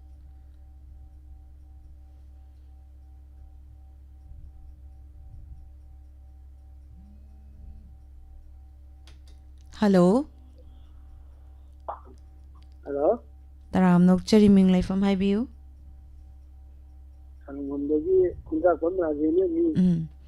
Sir Taram nokchari kari talent of Vigatoino. Oh, wari mati tawgeraken. How biro? Kanyori nupa ma tabak yamna suwa pamjaba. Aida ngasagi mana sampu khoi ba chatpa kaida nan hawalaga ngasagi sorokida akogi sangi langoni yala godong sinne chatpa ida ngasagi angraba jimamagi anina nuwa hawalone nango ni sampu khoi ba chatnagri hawalone sumhaiba adai masanu pani Baba kara deni no monga andri koji pukara sampo khoi deni ni bi kana gre hawalo ne ngo nangu adama yo sumhai ka na sai ji masanu pa sina sampo khoi ba sat pa ka ni da koji ki nupa ri lau changam ma gi sang ji khoi ra mo adana sai ji masanu pa ni hala ga sa ga masigi 마지 타박 양 수능도 얼마네. 아이 타박 타오르게나 나하기 바로 마tung 뿡아마가 타바도 아이가ยิ่ง 우뚝어마 부르가 나하기 타박 수건 누파도기 마யும் 마파리레 했다. 고드롱 아버지 랑곤 징먹게 되면 띵어버자. 아이가 ngasai thabak sugan ba nupa ni ri right aingoni han mi thabak suba mi lai na si oji ai kai dok ta ai sat pa ta re na ma na chatlaga khoi ba ji lau changam ma khoi ba lo pa ka ni no nga dra adagi lau changam ji lo chala pa ka ni no nga la ta ba ji da kari no ni ti ye ina sa tu matam ti ya na si di kari di no hingan de da ana to bu ka ni da sai nu pa ni la bu ka ni da no nga to ra na si di ai mang la tai nga to ri si go ni ꯇꯧꯕꯗꯒꯤ ꯉꯁꯥꯏꯒꯤ ꯊꯕꯛ ꯁꯨꯒꯟꯕ ꯅꯨꯄꯥꯁꯤ ꯁꯨꯝ ꯏꯀꯥꯏꯔꯛ ꯇꯧꯔꯒ ꯉꯁꯥꯏꯒꯤ ꯃꯃꯩꯗꯗꯤ ꯃꯌꯥꯝꯒꯤ ꯆꯠꯅꯕ ꯃꯇꯝꯗꯨꯗ ꯆꯠꯂꯒ ꯁꯨꯔꯦ ꯑꯗꯨꯗꯤ ꯅꯨꯄꯥ ꯉꯁꯥꯏꯒꯤ ꯊꯪꯅꯕ ꯅꯨꯄꯥꯁꯤꯅ ꯈꯪꯕ꯭ꯔꯥ ꯅꯪ ꯊꯕꯛ ꯌꯥꯝ ꯁꯨꯅꯤꯡꯕ ꯑꯣꯏꯔꯒꯗꯤ ꯑꯗꯨꯃꯥꯏꯅ ꯇꯧꯋꯦ ꯃꯤꯁ ꯊꯝꯖꯔꯒꯦ ꯊꯥꯒꯠꯆꯔꯤ ꯋꯥꯔꯤ ꯃꯇꯦꯛ ꯑꯃ ꯂꯤꯕꯤꯔꯝꯕ ꯍꯥꯏꯅꯤꯡꯉꯥꯏ ꯂꯩꯇꯅ ꯊꯥꯒꯠꯄ ꯐꯣꯡꯗꯣꯛꯆꯔꯤ ꯌꯥꯝ ꯅꯨꯡꯉꯥꯏꯖꯔꯦ ꯃꯊꯪꯒꯤ ꯀꯣꯂꯔꯗ ꯈꯨꯗꯣꯡꯆꯥꯕ ꯄꯤꯖꯒꯦ ꯐꯦꯁꯕꯨꯛꯇ ꯂꯩꯕꯤꯔꯤꯕꯁꯤꯡꯕꯨꯁꯨ ꯇꯔꯥꯝꯅ ꯑꯣꯛꯆꯔꯤ ꯊꯧꯔꯝ ꯑꯁꯤꯗ ꯁꯔꯨꯛ ꯌꯥꯕꯤꯕ ꯍꯜꯂꯣ ꯍꯜꯂꯣ ꯍꯜꯂꯣ ꯃꯤꯁ ꯅꯤꯔꯃꯂꯥ ꯇꯔꯥꯝꯅ ꯑꯣꯛꯆꯔꯤ ꯏꯆꯦ ꯑꯩ ꯎꯠꯂꯧ ꯂꯥꯏꯔꯝ ꯂꯩꯀꯥꯏꯗꯒꯤ ꯇꯤꯂꯣꯇꯃꯥ ꯂꯥꯏꯁꯝ ꯊꯦꯡꯅꯗꯕ ꯀꯨꯏꯔꯦ ꯏꯅꯥꯎ ꯀꯨꯏꯔꯦ ꯀꯔꯤ ꯃꯊꯦꯜ ꯆꯥꯕꯤꯔꯒꯦ ꯍꯪꯒꯥꯝ ꯊꯣꯡꯕ ꯆꯥꯔꯦ ꯍꯪꯒꯥꯝꯁꯤꯁꯨ ꯍꯥꯎꯕꯅꯤ ꯃꯇꯝꯒꯤ ꯏꯟꯖꯥꯡꯅꯤꯅꯀꯣ ꯍꯣꯏ ꯃꯇꯝꯅꯤꯅꯀꯣ ꯁꯤꯖꯟꯅꯕ ꯑꯗꯨꯝ ꯌꯥꯔꯦ ꯍꯥꯏꯇꯥꯔꯦ ꯍꯪꯒꯥꯝ ꯍꯥꯎꯇꯦ ꯍꯥꯏꯕꯁꯤꯡꯗꯣ ꯃꯔꯩꯗꯣ ꯏꯟꯖꯥꯡ ꯃꯍꯥꯎ ꯈꯪꯉꯨꯔꯅꯨ ꯂꯣꯏ ꯈꯪꯅꯔꯕꯅꯤ ꯑꯗꯩꯗ ꯁꯤꯡꯖꯨ ꯑꯃꯒ ꯍꯥꯞꯆꯜꯂꯒ ꯀꯥꯏꯗꯣ ꯑꯃ ꯇꯥꯎꯁꯜꯂꯗꯤꯀꯣ ꯑꯃꯨꯛ ꯍꯦꯟꯅ ꯐꯖꯩ ꯍꯥꯏꯇꯥꯔꯦ ꯍꯣꯏ ꯑꯗꯣ ꯀꯔꯤ ꯇꯦꯂꯦꯟꯅꯣ ꯇꯧꯕꯤꯒꯗꯣꯏꯁꯦ ꯏꯆꯦꯅ ꯍꯣꯏ ꯊꯦꯡꯅꯗꯕꯁꯨ ꯀꯨꯏꯔꯦ ꯉꯁꯤꯗꯤ ꯑꯩꯈꯣꯏꯒꯤ ꯁꯨꯝ ꯇꯦꯂꯦꯟ ꯑꯝꯇꯪ ꯇꯧꯖꯔꯛꯀꯦꯀꯣ ꯍꯣꯏ ꯇꯦꯂꯦꯟꯒꯤ ꯇꯥꯔꯕꯅꯤꯅ ꯃꯥꯅꯤ ꯗꯥꯏꯂꯣꯒꯅꯤꯅꯀꯣ ꯍꯣꯏ ꯁꯨꯝ ꯇꯥꯕ ꯌꯥꯕ ꯌꯥꯗꯕ ꯃꯌꯥꯝ ꯁꯔꯨꯛ ꯌꯥꯕꯁꯤꯗ ꯌꯥꯎꯅꯤꯡꯗꯅ ꯑꯩꯁꯨ ꯇꯧꯔꯛꯏꯅꯤꯀꯣ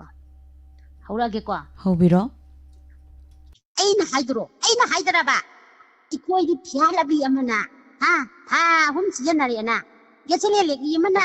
ꯀꯣꯟꯅꯔꯦꯅ ꯅꯣꯏ ꯍꯧꯖꯤꯛꯀꯥꯟꯒꯤ ꯂꯩꯁꯥꯕꯤ ꯅꯨꯄꯤ ꯃꯆꯥ ꯃꯧ ꯅꯍꯥꯁꯤꯡꯁꯦ ꯈꯔꯗꯤ ꯍꯦꯟꯃꯜꯂꯕꯅꯤꯀꯣ ꯍꯥꯏꯔꯨꯔꯒꯅꯦ ꯂꯣꯛꯁꯥꯎ ꯅꯨꯄꯤꯅꯤ ꯀꯩꯅꯣ ꯌꯥꯝ ꯍꯥꯏꯗꯥꯏ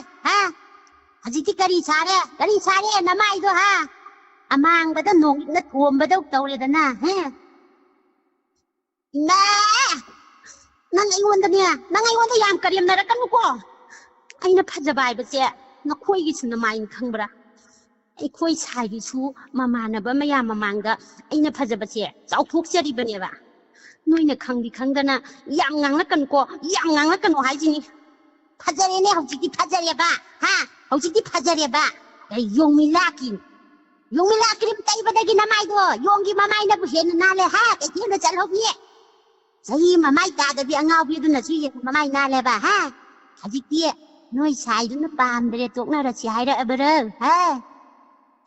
ꯁꯨꯃꯥꯏꯅ ꯇꯧꯅꯤ ꯈꯪꯂꯝꯂꯗꯤ ꯑꯩꯈꯣই ꯁꯥꯏꯗ ꯍꯥꯟꯅ ꯇꯩꯍꯜꯂꯝꯒꯗꯕꯅꯤ ꯃꯥꯁꯨ ꯑꯩꯁꯨ ꯄꯨꯟꯅ ꯇꯩꯃꯤꯟꯅꯔꯝꯂꯕꯗꯤꯅꯦ ꯏꯕꯥꯅꯤꯃꯛꯀꯤ ꯃꯥꯏꯁꯦ ꯂꯣꯏꯅ ꯊꯤꯕꯣꯠ ꯃꯥꯜꯂꯅꯤ ꯑꯗꯨ ꯑꯣꯏꯔꯗꯤ ꯆꯞ ꯃꯥꯟꯅꯔꯝꯒꯗꯧꯅꯦꯕ ꯃꯁꯤꯗ ꯑꯅꯧꯕ ꯑꯃ ꯊꯣꯔꯛꯄ ꯌꯥꯗꯦ ꯐꯖꯅꯤ ꯅꯥꯅꯤꯕꯨ ꯍꯥꯏꯔꯕꯗꯤ ꯃꯁꯩꯗ ꯑꯅꯧꯕ ꯊꯣꯛꯂꯛꯄ ꯌꯥꯗꯕꯤ ꯅꯣꯏ ꯃꯌꯥꯝꯁꯦ ꯂꯩꯕꯗꯒꯤꯅꯤꯅꯦ ꯀꯔꯤ ꯂꯥꯛꯇꯕꯨ ꯍꯥꯏꯗꯦꯕ ꯀꯣꯔꯣꯔ ꯇꯥꯜꯂꯦꯅꯦ ꯃꯣꯏ ꯇꯩꯗꯦꯅꯦ ꯉꯁꯤꯗꯩꯗꯤ ꯇꯩ ꯍꯥꯏꯕ꯭ꯔꯥ ꯀꯩꯅꯣꯝꯁꯨ ꯍꯥꯏꯕꯅꯤ ꯏꯃꯥ ꯑꯩ ꯌꯥꯝ ꯁꯥꯎꯅꯤꯡꯉꯤꯖꯥꯠꯅꯤ ꯍꯥꯏꯁꯤꯅꯤ ꯆꯨꯝꯅꯕꯨ ꯍꯥꯏꯗꯦꯅꯦ ꯃꯣꯏ ꯍꯥꯏꯕꯗꯨꯕꯨ ꯀꯔꯤ ꯗꯥꯛꯇꯔ ꯖꯥꯟꯅꯦ USM ꯍꯩꯗꯀꯣ ꯁꯥꯏꯟꯇꯤꯁ ꯑꯣꯏꯍꯧ ꯌꯥꯗꯔꯣ ꯅꯈꯣꯏꯕꯣ ꯅꯈꯣꯏꯅ ꯉꯝꯂꯕꯗꯤ ꯃꯤꯒꯤ ꯑꯗꯨꯃꯥꯏꯅ ꯔꯣꯀꯦꯠ ꯂꯦꯟꯆꯔ ꯁꯥꯔꯒ ꯂꯝꯍꯦꯟ ꯇꯨꯍꯦꯟꯕꯁꯤꯡꯗ ꯀꯥꯞꯁꯤꯜꯂꯣ ꯑꯗꯨꯗꯤ ꯅꯠꯇꯗꯅ ꯂꯩꯁꯥꯕꯤ ꯑꯩꯈꯣꯏꯒꯤ ꯃꯥꯏꯁꯤꯗ ꯀꯥꯞꯁꯤꯟꯕꯒꯤ ꯍꯌꯦꯡ ꯃꯄꯣꯛꯇ ꯅꯃꯥꯏꯗꯣ ꯌꯥꯎꯗꯅ ꯄꯣꯛꯄ ꯑꯣꯏꯌꯨꯀꯣ ꯁꯤꯒꯩꯖꯟꯖꯥ ꯑꯩꯗꯤꯅꯦ ꯑꯩꯒꯤ ꯏꯃꯧꯗꯤꯅꯦ ꯃꯃꯥꯏ ꯁꯦꯝꯕꯤ ꯃꯃꯥꯏ ꯅꯥꯟꯕꯤ ꯃꯊꯧ ꯇꯥꯗꯦ ꯑꯗꯨꯒꯤ ꯃꯍꯨꯠꯇꯅꯦ ꯊꯃꯣꯏ ꯅꯥꯟꯕꯤ ꯀꯥꯡ ꯈꯋꯥꯏ ꯁꯤꯀꯟꯕꯤ ꯇꯩꯒꯟꯕꯤ ꯐꯤꯁꯨ ꯐꯤꯖꯥꯝ ꯇꯧꯒꯟꯕꯤ ꯆꯦꯡ ꯊꯩꯕ ꯍꯩꯕꯤ ꯌꯦꯟꯁꯥꯡ ꯃꯍꯥꯎ ꯍꯥꯞꯄ ꯍꯩꯕꯤ ꯃꯔꯝ ꯆꯥꯅ ꯃꯆꯤꯟ ꯀꯟꯕꯤ ꯂꯥꯏꯁꯨ ꯁꯤꯟꯁꯨ ꯈꯪꯕꯤ ꯄꯥꯝꯃꯤ ꯏꯃꯥ ꯅꯪ ꯑꯩꯅꯕꯨ ꯇꯧꯔꯕꯗꯤꯅꯦ ꯅꯪ ꯇꯧꯏ ꯁꯤꯗꯗꯧꯒꯤꯗ ꯇꯧꯏ ꯅꯪ ꯑꯩꯅ ꯁꯨꯝ ꯌꯦꯡꯕꯅꯤ ꯅꯆꯠꯇꯨꯅꯅꯤꯅꯦ ꯕꯕꯥꯅ ꯌꯥꯔꯣꯏꯗꯕ ꯊꯕꯛ ꯅꯪꯅ ꯇꯧꯕ ꯃꯇꯝꯗ ꯑꯩꯅ ꯕꯕꯥ ꯇꯥꯛꯊꯣꯛꯂ ꯐꯨꯍꯟꯕꯗꯣ ꯈꯪꯉꯕ ꯐꯨꯍꯟꯕꯗꯣ ꯃꯁꯤ ꯑꯩꯒꯤ ꯏꯆꯥꯅꯤꯅ ꯍꯥꯏꯅꯤꯡꯗꯦꯅꯦꯍꯦ ꯃꯆꯤꯟ ꯀꯜꯂꯤꯕ ꯅꯍꯥꯟ ꯑꯩꯅ ꯑꯩꯒꯤ ꯏꯇꯥ ꯃꯣꯏꯊꯥꯞꯇ ꯃꯍꯧꯁꯥ ꯑꯩꯅ ꯈꯪꯅꯔꯝꯕ ꯇꯥ ꯀꯣꯛꯂꯩꯗꯨꯏ ꯃꯔꯝꯗ ꯅꯨꯡꯁꯤꯈ꯭ꯔꯦꯗ ꯍꯧꯈꯤꯕ ꯃꯇꯝꯗꯣꯅ ꯋꯥꯔꯤ ꯈꯔ ꯈꯠ ꯃꯥ ꯇꯥꯅꯅꯕ ꯁꯥꯕ ꯅꯠꯇꯦꯕ ꯇꯨꯃꯤꯟꯅ ꯁꯥꯟꯅꯕ ꯋꯥꯔꯤꯗꯨꯕꯨ ꯀꯗꯥꯏꯗ ꯇꯥꯍꯧꯔꯤꯕꯅꯣ ꯈꯪꯗꯦꯕ ꯃꯄꯥꯁꯤꯗ ꯆꯤꯠ ꯅꯥꯎꯅ ꯇꯝꯂꯒ ꯑꯩꯕꯨ ꯐꯨꯍꯟꯕ ꯉꯝꯕꯤ ꯏꯆꯥꯅꯨꯄꯤꯅꯦꯕ ꯃꯁꯤ ꯅꯪꯁꯦ ꯏꯆꯥꯅꯦꯅꯅꯦ ꯏꯆꯥꯃꯛ ꯑꯣꯏꯔꯁꯨ ꯁꯦ ꯇꯨꯝꯂꯤꯉꯩꯗꯅꯦ ꯃꯣꯟ ꯅꯜꯂꯒꯅꯦ ꯀꯩꯅꯣ ꯇꯧꯅꯤꯡꯕꯗꯣ ꯍꯦꯛ ꯌꯧꯏꯀꯣ ꯏꯆꯥ ꯑꯣꯏꯔꯁꯨ ꯅꯪ ꯍꯥꯏꯁꯤꯅꯤꯍꯦ ꯅꯪ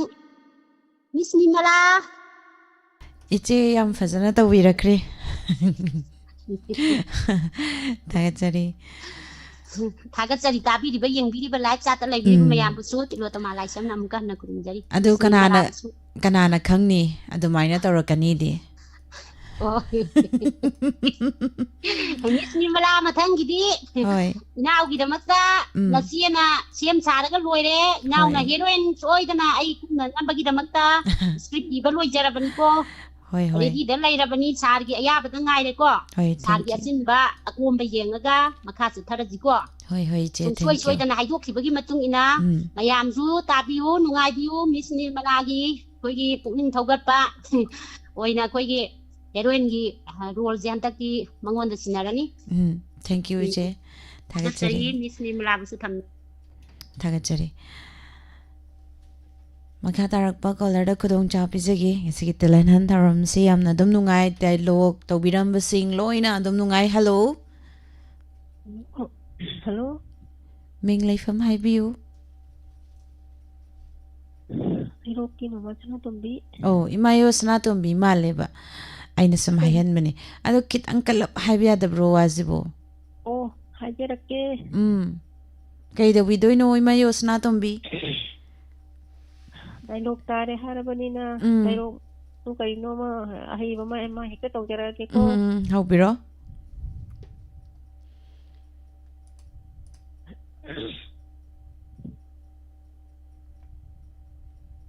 ꯍꯧꯖꯔꯛꯑꯒꯦ ꯍꯧꯕꯤꯔꯣ ꯏꯃꯥ ꯏꯅꯥꯎ ꯀꯔꯤ ꯍꯥꯏꯒꯦ ꯏꯆꯦ ꯁꯤꯗ ꯂꯥꯛꯑꯣ ꯑꯝꯇ ꯍꯥꯏꯒꯦ ꯅꯪꯒꯤ ꯀꯔꯤ ꯆꯀꯠ ꯉꯥꯡꯕꯤꯗꯣ ꯍꯧꯔꯒꯦꯔꯥ ꯂꯥꯛꯑꯣꯏ ꯀꯔꯤ ꯍꯥꯏꯅꯣꯅꯦ ꯏꯅꯥꯎꯁꯤꯕꯨ ꯏꯅꯥꯎ ꯅꯪꯕꯨ ꯋꯥ ꯑꯝꯇ ꯇꯥꯟꯅꯁꯤ ꯂꯥꯛꯑꯣ ꯍꯥꯏꯕ ꯏꯆꯦ ꯑꯩ ꯊꯕꯛ ꯁꯤꯠꯇ ꯂꯣꯏꯔꯝꯈꯤꯒꯦ ꯑꯗꯨꯒ ꯂꯥꯛꯀꯦ ꯅꯪꯒꯤ ꯊꯕꯛꯇꯨ ꯀꯣꯜꯂꯣꯅꯦ ꯅꯪꯕꯨ ꯍꯥꯟꯅ ꯂꯥꯛꯑꯣ ꯍꯥꯏꯕꯅꯤ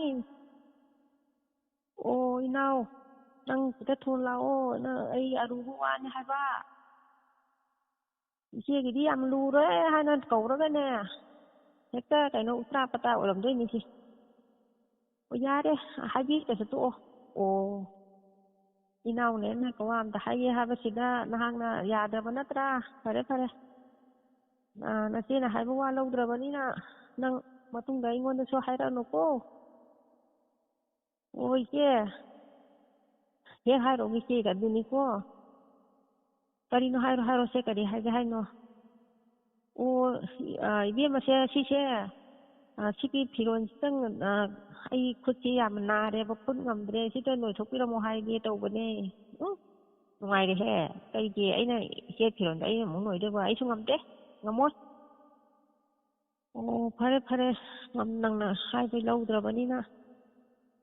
ꯏꯆꯤꯟ ꯏꯅꯥꯎ ꯍꯥꯏꯕꯁꯤꯗꯤ ꯑꯋꯥ ꯑꯅꯥ ꯇꯥꯔꯕ ꯑꯅꯥ ꯑꯌꯦꯛ ꯇꯥꯔꯗꯤ ꯃꯇꯦꯡ ꯄꯥꯡꯅꯕ ꯌꯦꯡꯁꯤꯟꯅꯕ ꯍꯥꯏꯕꯁꯤꯗꯤ ꯍꯧꯅ ꯁꯥꯅꯤ ꯍꯥꯏꯅ ꯑꯩꯁꯨ ꯍꯥꯏꯖꯔꯨꯔꯦ ꯑꯩ ꯂꯥꯟꯖꯔꯦ ꯑꯩ ꯑꯃꯨꯛ ꯍꯥꯏꯖꯔꯔꯣꯏꯀꯣ ꯍꯥꯏꯔꯛꯎꯔꯅꯨ ꯑꯩꯁꯨ ꯏꯆꯦꯁꯨ ꯍꯥꯏꯖꯔꯣꯏ ꯐꯔꯦ ꯉꯁꯤ ꯍꯥꯏꯕ ꯅꯨꯃꯤꯠꯇꯒꯤ ꯑꯩ ꯑꯃꯨꯛ ꯍꯟꯅ ꯍꯥꯏꯖꯔꯔꯣꯏ ꯑꯩ ꯂꯥꯜꯂꯦꯀꯣ ꯏꯆꯦ ꯍꯥꯏꯔꯒ ꯊꯝꯖꯔꯒꯦ ꯏꯅꯥꯎ ꯊꯥꯒꯠꯆꯔꯤ ꯏꯃꯥ ꯗꯥꯏꯂꯣꯛ ꯃꯇꯦꯛ ꯑꯃ ꯇꯧꯕꯤꯔꯝꯕ ꯃꯈꯥ ꯇꯥꯔꯛꯄ ꯀꯣꯂꯔꯗ ꯈꯨꯗꯣꯡꯆꯥꯕ ꯄꯤꯖꯒꯦ ꯊꯝꯖꯔꯤꯕ ꯅꯝꯕꯔ 7005707808 ꯍꯥꯏꯔꯤꯕ ꯅꯝꯕꯔ ꯑꯁꯤꯗ ꯀꯣꯜ ꯇꯧꯕꯤꯌꯨ ꯍꯜꯂꯣ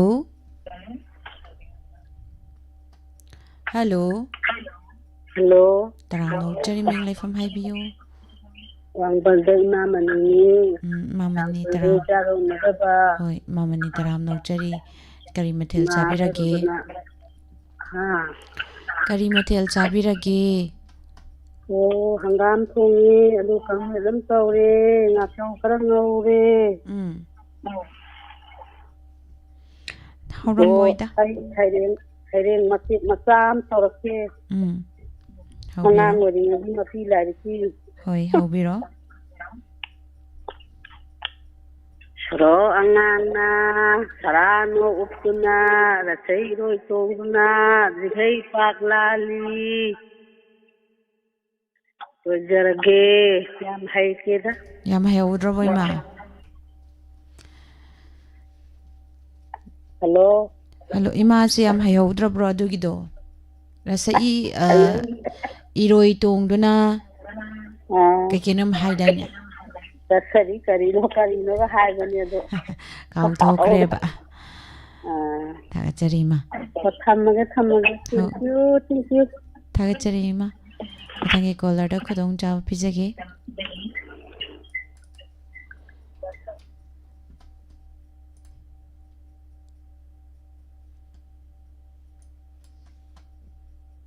ꯊꯥꯒꯠꯆꯔꯤ ꯄꯨꯝꯅꯃꯛꯄꯨ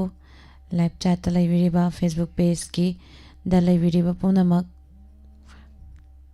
ꯇꯔꯥꯝ ꯅꯣꯛꯆꯔꯤ ꯊꯥꯒꯠꯄ ꯐꯣꯡꯗꯣꯛꯆꯔꯤ ꯍꯜꯂꯣ ꯇꯔꯥꯝ ꯅꯣꯛꯆꯔꯤ ꯃꯤꯡ ꯂꯩꯐꯝ ꯍꯥꯏꯕꯤꯌꯨ Good evening, Miss. Good evening I send them to China, Miss. Madam ꯇꯔꯥꯝ ꯅꯣꯛꯆꯔꯤ ꯀꯔꯤ ꯃꯊꯦꯜ ꯆꯥꯕꯤꯔꯒꯦ Miss ꯆꯥꯛ ꯆꯥꯗ꯭ꯔꯤꯌꯦ ꯑꯩꯁꯦ ꯗꯤꯜꯂꯤꯗ ꯂꯩꯕ ꯑꯗꯨꯒ ꯑꯩꯈꯣꯏ ꯏꯆꯦ ꯑꯃ ꯍꯣꯇꯦꯜ ꯇꯧꯋꯦ ꯃꯥꯒꯤ ꯃꯅꯥꯛꯇ ꯑꯩꯁꯨ ꯁꯨꯝ ꯉꯥꯏꯍꯥꯛ ꯃꯇꯝ ꯀꯩꯅꯣ ꯇꯧꯕꯗꯣ ꯀꯥꯗ ꯂꯩꯕꯗꯣ ꯅꯨꯡꯉꯥꯏꯇꯦꯅ ꯊꯣꯛꯂꯛꯄꯅꯦ ꯑꯗꯣ ꯑꯗꯨꯒꯤ ꯀꯔꯤ ꯄ꯭ꯔꯣꯒ꯭ꯔꯥꯝꯗꯣ ꯁꯨꯝ ꯇꯥꯔꯝꯕ ꯍꯣꯏ ꯀꯔꯤ ꯇꯦꯂꯦꯟ ꯇꯧꯕꯤꯗꯣꯏꯅꯣ Miss ꯑꯩꯔꯣ ꯑꯩꯁꯦ ꯁꯨꯝ ꯏꯆꯦꯗ ꯍꯥꯏꯔꯝꯃꯦꯕ ꯏꯆꯦ ꯑꯩꯁꯦ ꯁꯤ ꯐꯣꯟꯗ ꯆꯠꯂꯗꯤ ꯗꯥꯏꯂꯣꯛ ꯃꯆꯥ ꯑꯝꯇ ꯄꯤꯒꯦ ꯇꯧꯅꯤ ꯑꯗꯨꯒ ꯐꯣꯟꯁꯦ ꯁꯨꯡꯆꯠ ꯆꯠꯇꯦꯅꯦ ꯇꯧꯔꯝꯕ ꯏꯆꯦ ꯏꯕꯥꯅꯤ ꯂꯩꯃꯤꯟꯅꯔꯤ ꯑꯗꯣ ꯀꯩꯅꯣꯅꯦ ꯑꯩꯈꯣꯏꯒꯤ ꯅꯨꯡꯁꯤ ꯐꯥꯒꯤꯗꯒꯤ ꯂꯧꯊꯣꯛꯑꯒ ꯃꯇꯦꯡ ꯑꯃ ꯇꯧꯕꯗ ꯀꯩꯁꯨ ꯑꯀꯥꯏꯕ ꯂꯩꯇꯕ꯭ꯔꯥ ꯑꯩꯈꯣꯏꯒꯤ ꯂꯣꯟ ꯇꯝꯕꯒꯤ ꯃꯑꯣꯡꯗꯗꯤ ꯌꯥꯗꯦꯀꯣ ꯂꯣꯟ ꯇꯝꯕꯒꯤ ꯌꯥꯗꯦꯌꯥ ꯀꯝꯃꯨꯅꯤꯇꯤ ꯑꯃꯒꯤ ꯂꯣꯟ ꯇꯝꯕꯗꯣ ꯌꯥꯎꯔꯛꯄꯗꯣ ꯑꯗꯨ ꯌꯥꯗꯦꯕ ꯑꯣ ꯑꯗꯨꯅꯦ ꯑꯩꯅ ꯍꯥꯟꯅ ꯍꯪꯖꯔꯤꯁꯦ ꯑꯩꯅ ꯑꯗꯨꯝꯇ ꯀꯩꯅꯣ ꯇꯧꯁꯤꯔꯅ ꯇꯧꯔꯛꯄꯅꯦ ꯑꯗꯨꯕꯨ ꯍꯣꯏ ꯀꯩꯅꯣꯅꯦ ꯑꯗꯨ ꯑꯣꯏꯇꯥꯔꯒꯗꯤ ꯁꯨꯝ ꯉꯥꯏꯍꯥꯛꯀꯤ ꯑꯩꯒꯤ ꯀꯩꯅꯣꯗꯒꯤ ꯊꯣꯛꯂꯛꯄ ꯑꯃꯅꯤꯗꯪ ꯑꯩ ꯇꯧꯖꯔꯒꯦꯀꯣ ꯍꯧꯕꯤꯔꯣ ꯏꯃꯥ ꯅꯪ ꯀꯥꯏ ꯂꯩꯒꯦ ꯏꯕꯦꯝ ꯑꯩ ꯁꯤꯗ ꯂꯩꯅꯦ ꯅꯪꯕꯨ ꯀꯩꯗꯧꯔꯒꯦꯅꯦ ꯂꯥꯛꯇꯅ ꯀꯧꯔꯤꯗꯨꯕꯣ ꯏꯃꯥ ꯅꯪ ꯑꯩꯅ ꯍꯥꯏꯕ ꯄꯩꯁꯥꯗꯣ ꯄꯤꯔꯔꯣꯏꯗꯔꯣ ꯏꯃꯥ ꯀꯔꯤꯒꯤ ꯄꯩꯁꯥꯅꯣ ꯅꯪꯅ ꯉꯥꯏꯍꯥꯛ ꯂꯩꯔꯒ ꯄꯩꯁꯥ ꯉꯥꯏꯍꯥꯛ ꯂꯩꯔꯒ ꯄꯩꯁꯥ ꯑꯩ ꯄꯨ ꯊꯥꯡ ꯉꯝꯗ꯭ꯔꯦ ꯅꯄꯥꯅ ꯃꯔꯣꯜ ꯑꯃ ꯑꯩꯉꯣꯟꯗ ꯉꯥꯡꯕꯅꯦ ꯏꯃꯥ ꯅꯪ ꯑꯩ ꯏꯃꯥꯟꯅꯕꯤꯒ ꯁꯨꯃꯥꯏꯅ ꯆꯠꯀꯅꯤ ꯍꯥꯏꯅ ꯅꯉꯣꯟꯗ ꯑꯩꯅ ꯍꯥꯏꯈ꯭ꯔꯕꯗꯨꯗꯤ ꯑꯣ ꯂꯩꯇꯦ ꯅꯄꯥ ꯂꯥꯛꯑꯀꯥꯟꯗ ꯍꯥꯏꯔ ꯄꯤꯗ꯭ꯔꯗꯤ ꯑꯩ ꯂꯩꯇꯦ ꯑꯗꯨꯗꯤ ꯑꯩꯅ ꯍꯥꯏꯕ ꯌꯥꯗ꯭ꯔꯗꯤ ꯅꯣꯏ ꯑꯩꯅ ꯇꯧꯅꯤꯡꯕ ꯊꯕꯛ ꯇꯧꯕꯗ ꯅꯣꯏ ꯑꯩꯉꯣꯟꯗ ꯑꯊꯤꯡꯕ ꯄꯤꯔꯛꯑꯅꯨꯀꯣ ꯑꯣ ꯅꯪ ꯀꯨꯁꯤꯅꯤ ꯑꯗꯨꯁꯨ ꯏꯃꯥꯗ ꯍꯥꯏꯔꯛꯑꯅꯨꯀꯣ ꯑꯩ ꯄꯨ ꯊꯥꯡ ꯉꯝꯗ꯭ꯔꯦ ꯅꯣꯏ ꯃꯌꯥꯝꯒꯤ ꯃꯩꯆꯥꯛ ꯃꯩꯈꯨꯁꯦ ꯄꯨꯕꯗꯅꯦ ꯏꯃꯥꯁꯦ ꯁꯤꯕ ꯇꯥꯔꯦ ꯅꯥꯕꯒ ꯉꯝꯗ꯭ꯔꯦꯀꯣ ꯑꯩ ꯉꯝꯗ꯭ꯔꯦ ꯌꯥꯝ ꯊꯝꯃꯒꯦ ꯊꯥꯒꯠꯆꯔꯤ ꯗꯥꯏꯂꯣꯛꯁꯦ ꯑꯗꯨꯝ ꯐꯖꯩ ꯇꯥꯕ ꯑꯗꯨꯝ ꯅꯨꯡꯉꯥꯏ ꯊꯥꯒꯠꯆꯔꯤ ꯃꯊꯪꯒꯤ ꯀꯣꯂꯔꯗ ꯈꯨꯗꯣꯡꯆꯥꯕ ꯄꯤꯖꯒꯦ ꯊꯝꯖꯔꯤꯕ ꯅꯝꯕꯔ 7005-707-8008 ꯍꯥꯏꯔꯤꯕ ꯅꯝꯕꯔ ꯑꯁꯤꯗ ꯀꯣꯜ ꯇꯧꯕꯤꯌꯨ ꯁꯔꯨꯛ ꯌꯥꯕꯤꯌꯨ hello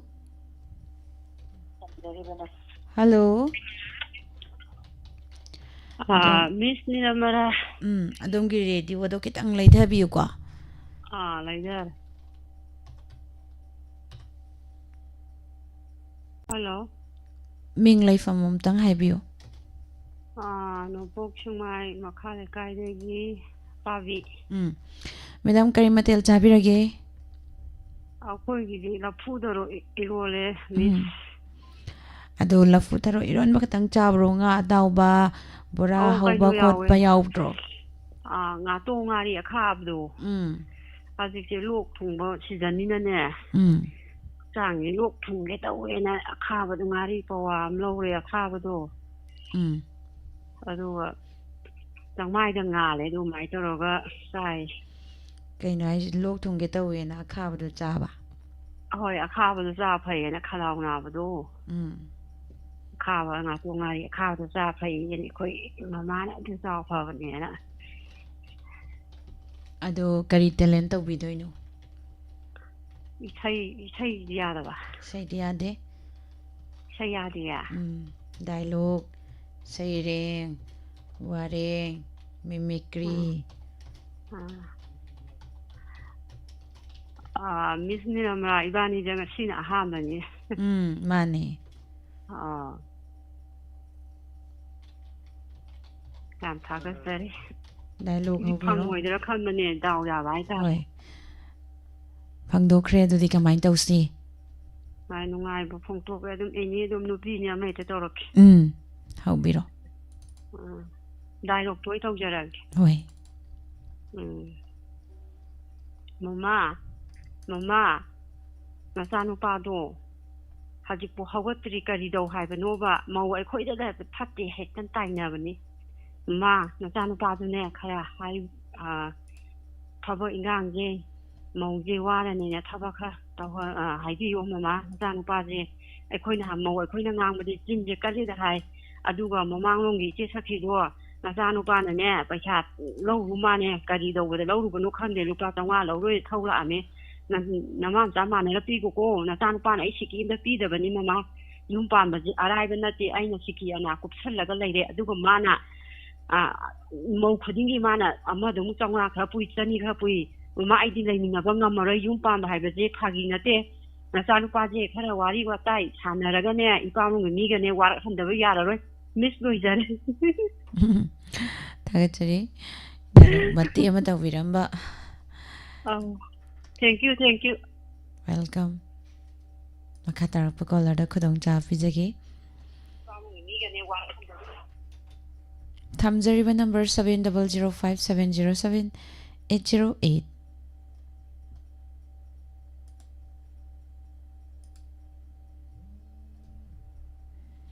Hello. Hello. Taram Nuk Cheriming from Hibiu. Chandra Khong dagi ni. Chandra Khong dagi. Oh, Sanatoy. Sanatoy. Oh. Konjel sibu masairo natragana ingbadagi thokiba konjelo. Aiba. Oh. Kaino ba? Konjel do. Kaya do konjela. Tadra voina haisibo. Tayani. Konjel je masagi konjel oidoira haiba. Hoi, masagi natadi kaya haino. Okay. Masagi manda ba haitare. Kaya phone tarakpada ay sumay lairambasi. Hello, kanano sibu? Kairakpada do ay man ba haitare.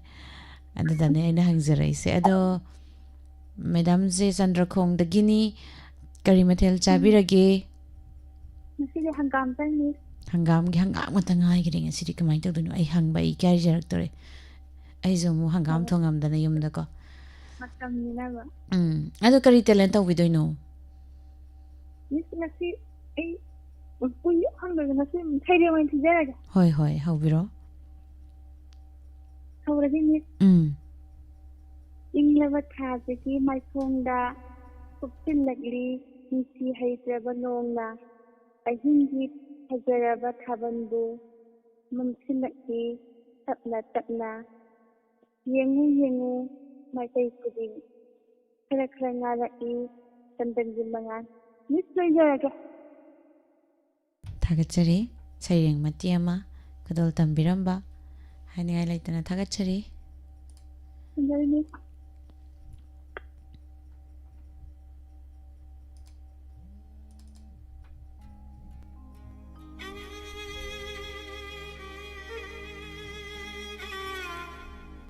Hello.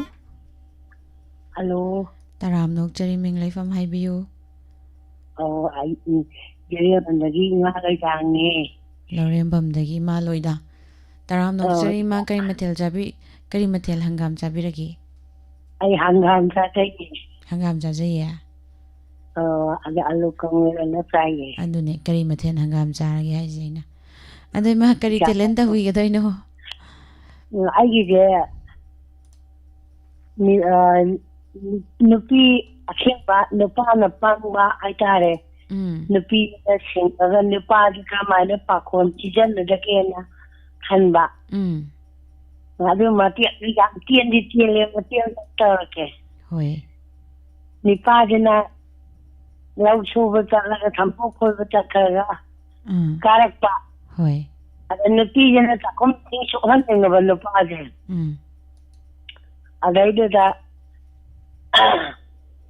thadi thapon khudai puthoga nipaje thamaga ising batel ani je purga taidhabiro roina thapon khudai ka chalu thantu thamamina nipaduna tangai padana batin je paraga ising khali porpo ya tane ising do thalaga pore aba nupidana admaina pakon sijana hoya adugi aina mati am tam haineng ma hoi rai khogi nupajana adu thanam dradi ma ibu jathoga tanga ga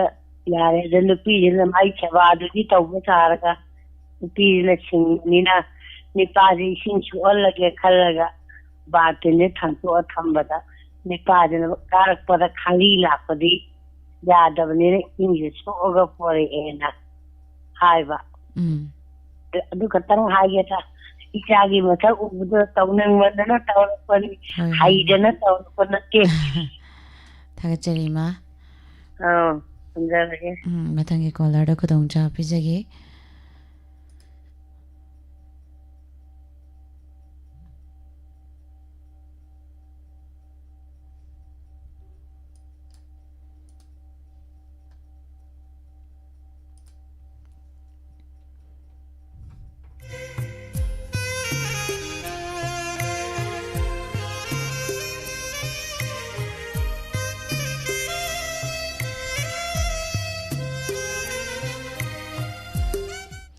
hello hello hello yam tapna tare caller gi khonjel se hello phone de khara nungai tabaduna ne oh ming laifam tang haibiu ayer bukta gi tombi ko we madam sareng ka pa thokjage hoi hoi adu madam kari mathel hangam charagi hawai thong chai hawai thong chai hangam charamdre ko hangam je chamandane chanupan sauro hangam chawa fiber ni adum hawi adu saireng tv gi haibani hawbiro aigi sareng je maming seba ko we phaugi da phaugi wati se phagi oi pat karke thanamas ana tachaba nairaba ningbu danba laupu mit danba lairaba kandiba lairaba nangbu saksida watabi ibun tingna chonari nangna kinami kumsi dada sunangi isauna tairamdadiko hong bahaiba kumdo kumdasima koiramani kanano hayu kangwa karino kangwa seba kobi oi magi sayon kobi oi magi kobi sida loirege kitang soire thagachari ai ibane yam fazai saireng mate ma pathok piramba haningai leituna thagat phongdok chari thamage hoi se aroiba caller lokhachage live faraba farabi kanano habde minasi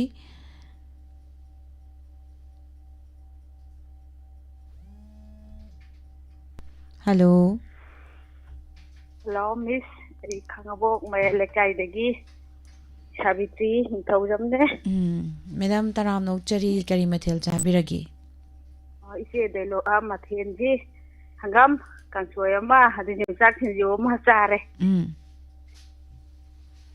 ise delo tawjage na dum kon tawjarak pane wahong di do thawai jang ta jari adum lepa leitana hoi ado kari dawi gadoino haujarage miss leiramne matam amada thawai da kisi hena nusibi mabu thanungdagi setlaga phoidalaga pobikre tanarui adum ai mama ai gi wala huitre laktana adum chindikre angamba singna miss thamjarage ꯊꯥꯒꯠꯆꯔꯤ ꯃꯥ ꯑꯁꯤꯒꯤ ꯑꯔꯣꯏꯕ ꯀꯣꯂꯔꯅꯤ ꯃꯥꯅ ꯃꯇꯦꯡ ꯑꯃ ꯈꯨꯗꯣꯜ ꯇꯧꯕꯤꯔꯝꯕ ꯍꯥꯏꯅꯤꯡꯉꯥꯏ ꯂꯩꯇꯅ ꯊꯥꯒꯠꯄ ꯐꯣꯡꯗꯣꯛꯆꯔꯤ ꯃꯈꯥ ꯇꯥꯔꯛꯄ ꯊꯧꯔꯝꯗ ꯏꯟꯁꯄꯦꯛꯇꯔ ꯇꯌꯥꯏꯒꯤ 453 ꯁꯨꯕ ꯇꯥꯡꯀꯛ ꯍꯟꯖꯤꯟꯕ ꯇꯥꯡꯀꯛ ꯇꯥꯕ ꯐꯪꯕꯤꯒꯅꯤ ꯉꯁꯤꯒꯤ ꯊꯧꯔꯝ ꯑꯁꯤꯕꯨ ꯃꯄꯨꯡ ꯐꯥꯍꯟꯕꯤꯔꯤꯕ ꯇꯣꯉꯥꯟ ꯇꯣꯉꯥꯟꯕ ꯄ꯭ꯂꯦꯠꯐꯣꯝꯁꯤꯡꯗ ꯃꯤꯠꯌꯦꯡ ꯇꯥꯕꯤꯔꯤꯕ ꯄꯨꯝꯅꯃꯛꯄꯨ ꯅꯤꯔꯃꯂꯥ ꯊꯥꯡꯖꯝꯅ ꯑꯃꯨꯛꯀ ꯍꯟꯅ ꯈꯨꯔꯨꯝꯖꯔꯤ ट्रेवल क्लब मणिपुर मियामगिदमा नुंगाइरबा पाउजेल मपुदुना लाक्सरी पुनिंग वाखल पोथाननबा फजरबा मफमसिंगदा लम कोइबा लोइनना फजरबा मफम कयादा अदोमने एक्सप्लोर तोबिनिंगलेबदी अदोंगिदमा ट्रेवल क्लब मणिपुरना खुदोंग चाबा पिजरी ग्रुप ओइने चटकदबा लोइनना फैमिली ओइने पुन चटमिनरसु याबा फजफजबा मफम कयादा अदोमना चटपिनिंगबदी फावबा अदुबु मफम अदुदाना चथोक चसिन तौबदा गाइड चिंगबगी खुदोंग चादबा कयामरुम लेबना अदोमना चटपंगमदबा लेरबदी तंजा सिमहनबिरगन मनाली कलु हारिबा मफमसिदे चटपा याबगी इम्फालदगी दिल्ली फाउबा डायरेक्ट फ्लाइट लोइनना दिल्लीदगी इम्फाल फाउबा डायरेक्ट हलकबगी फ्लाइट 5 नाइट 6 डेज की ओइना फेब्रुवारी की तांग 15 फेब्रुवारी 10 इंग्लिश सिंगनी 13 ता चचगदरिबसिद यावबिनिंगलबदी ngasingsingma पाउ फाउबी सुमनतंगी मी अमगे लुपा लिसिंग 19 गा चमापन मौद्रामापन खोंगसद असिगे खुदोंसाबा सिंगमनुंगा ब्रेकफास्ट डिनर एकोमोडेशन ट्रांसपोर्ट पुनमक फ्री द ओइजरगदबा फजरबा मफम सिंगस्ते लमकोइबा चटननबगी दमक अमदी एक्सप्लोर तोबिनिंगलबदी ngasingsingma तानबी मसीद नतना सिक्किम दा दोमना चटपिनिंगलबदी मार्च की तांग 16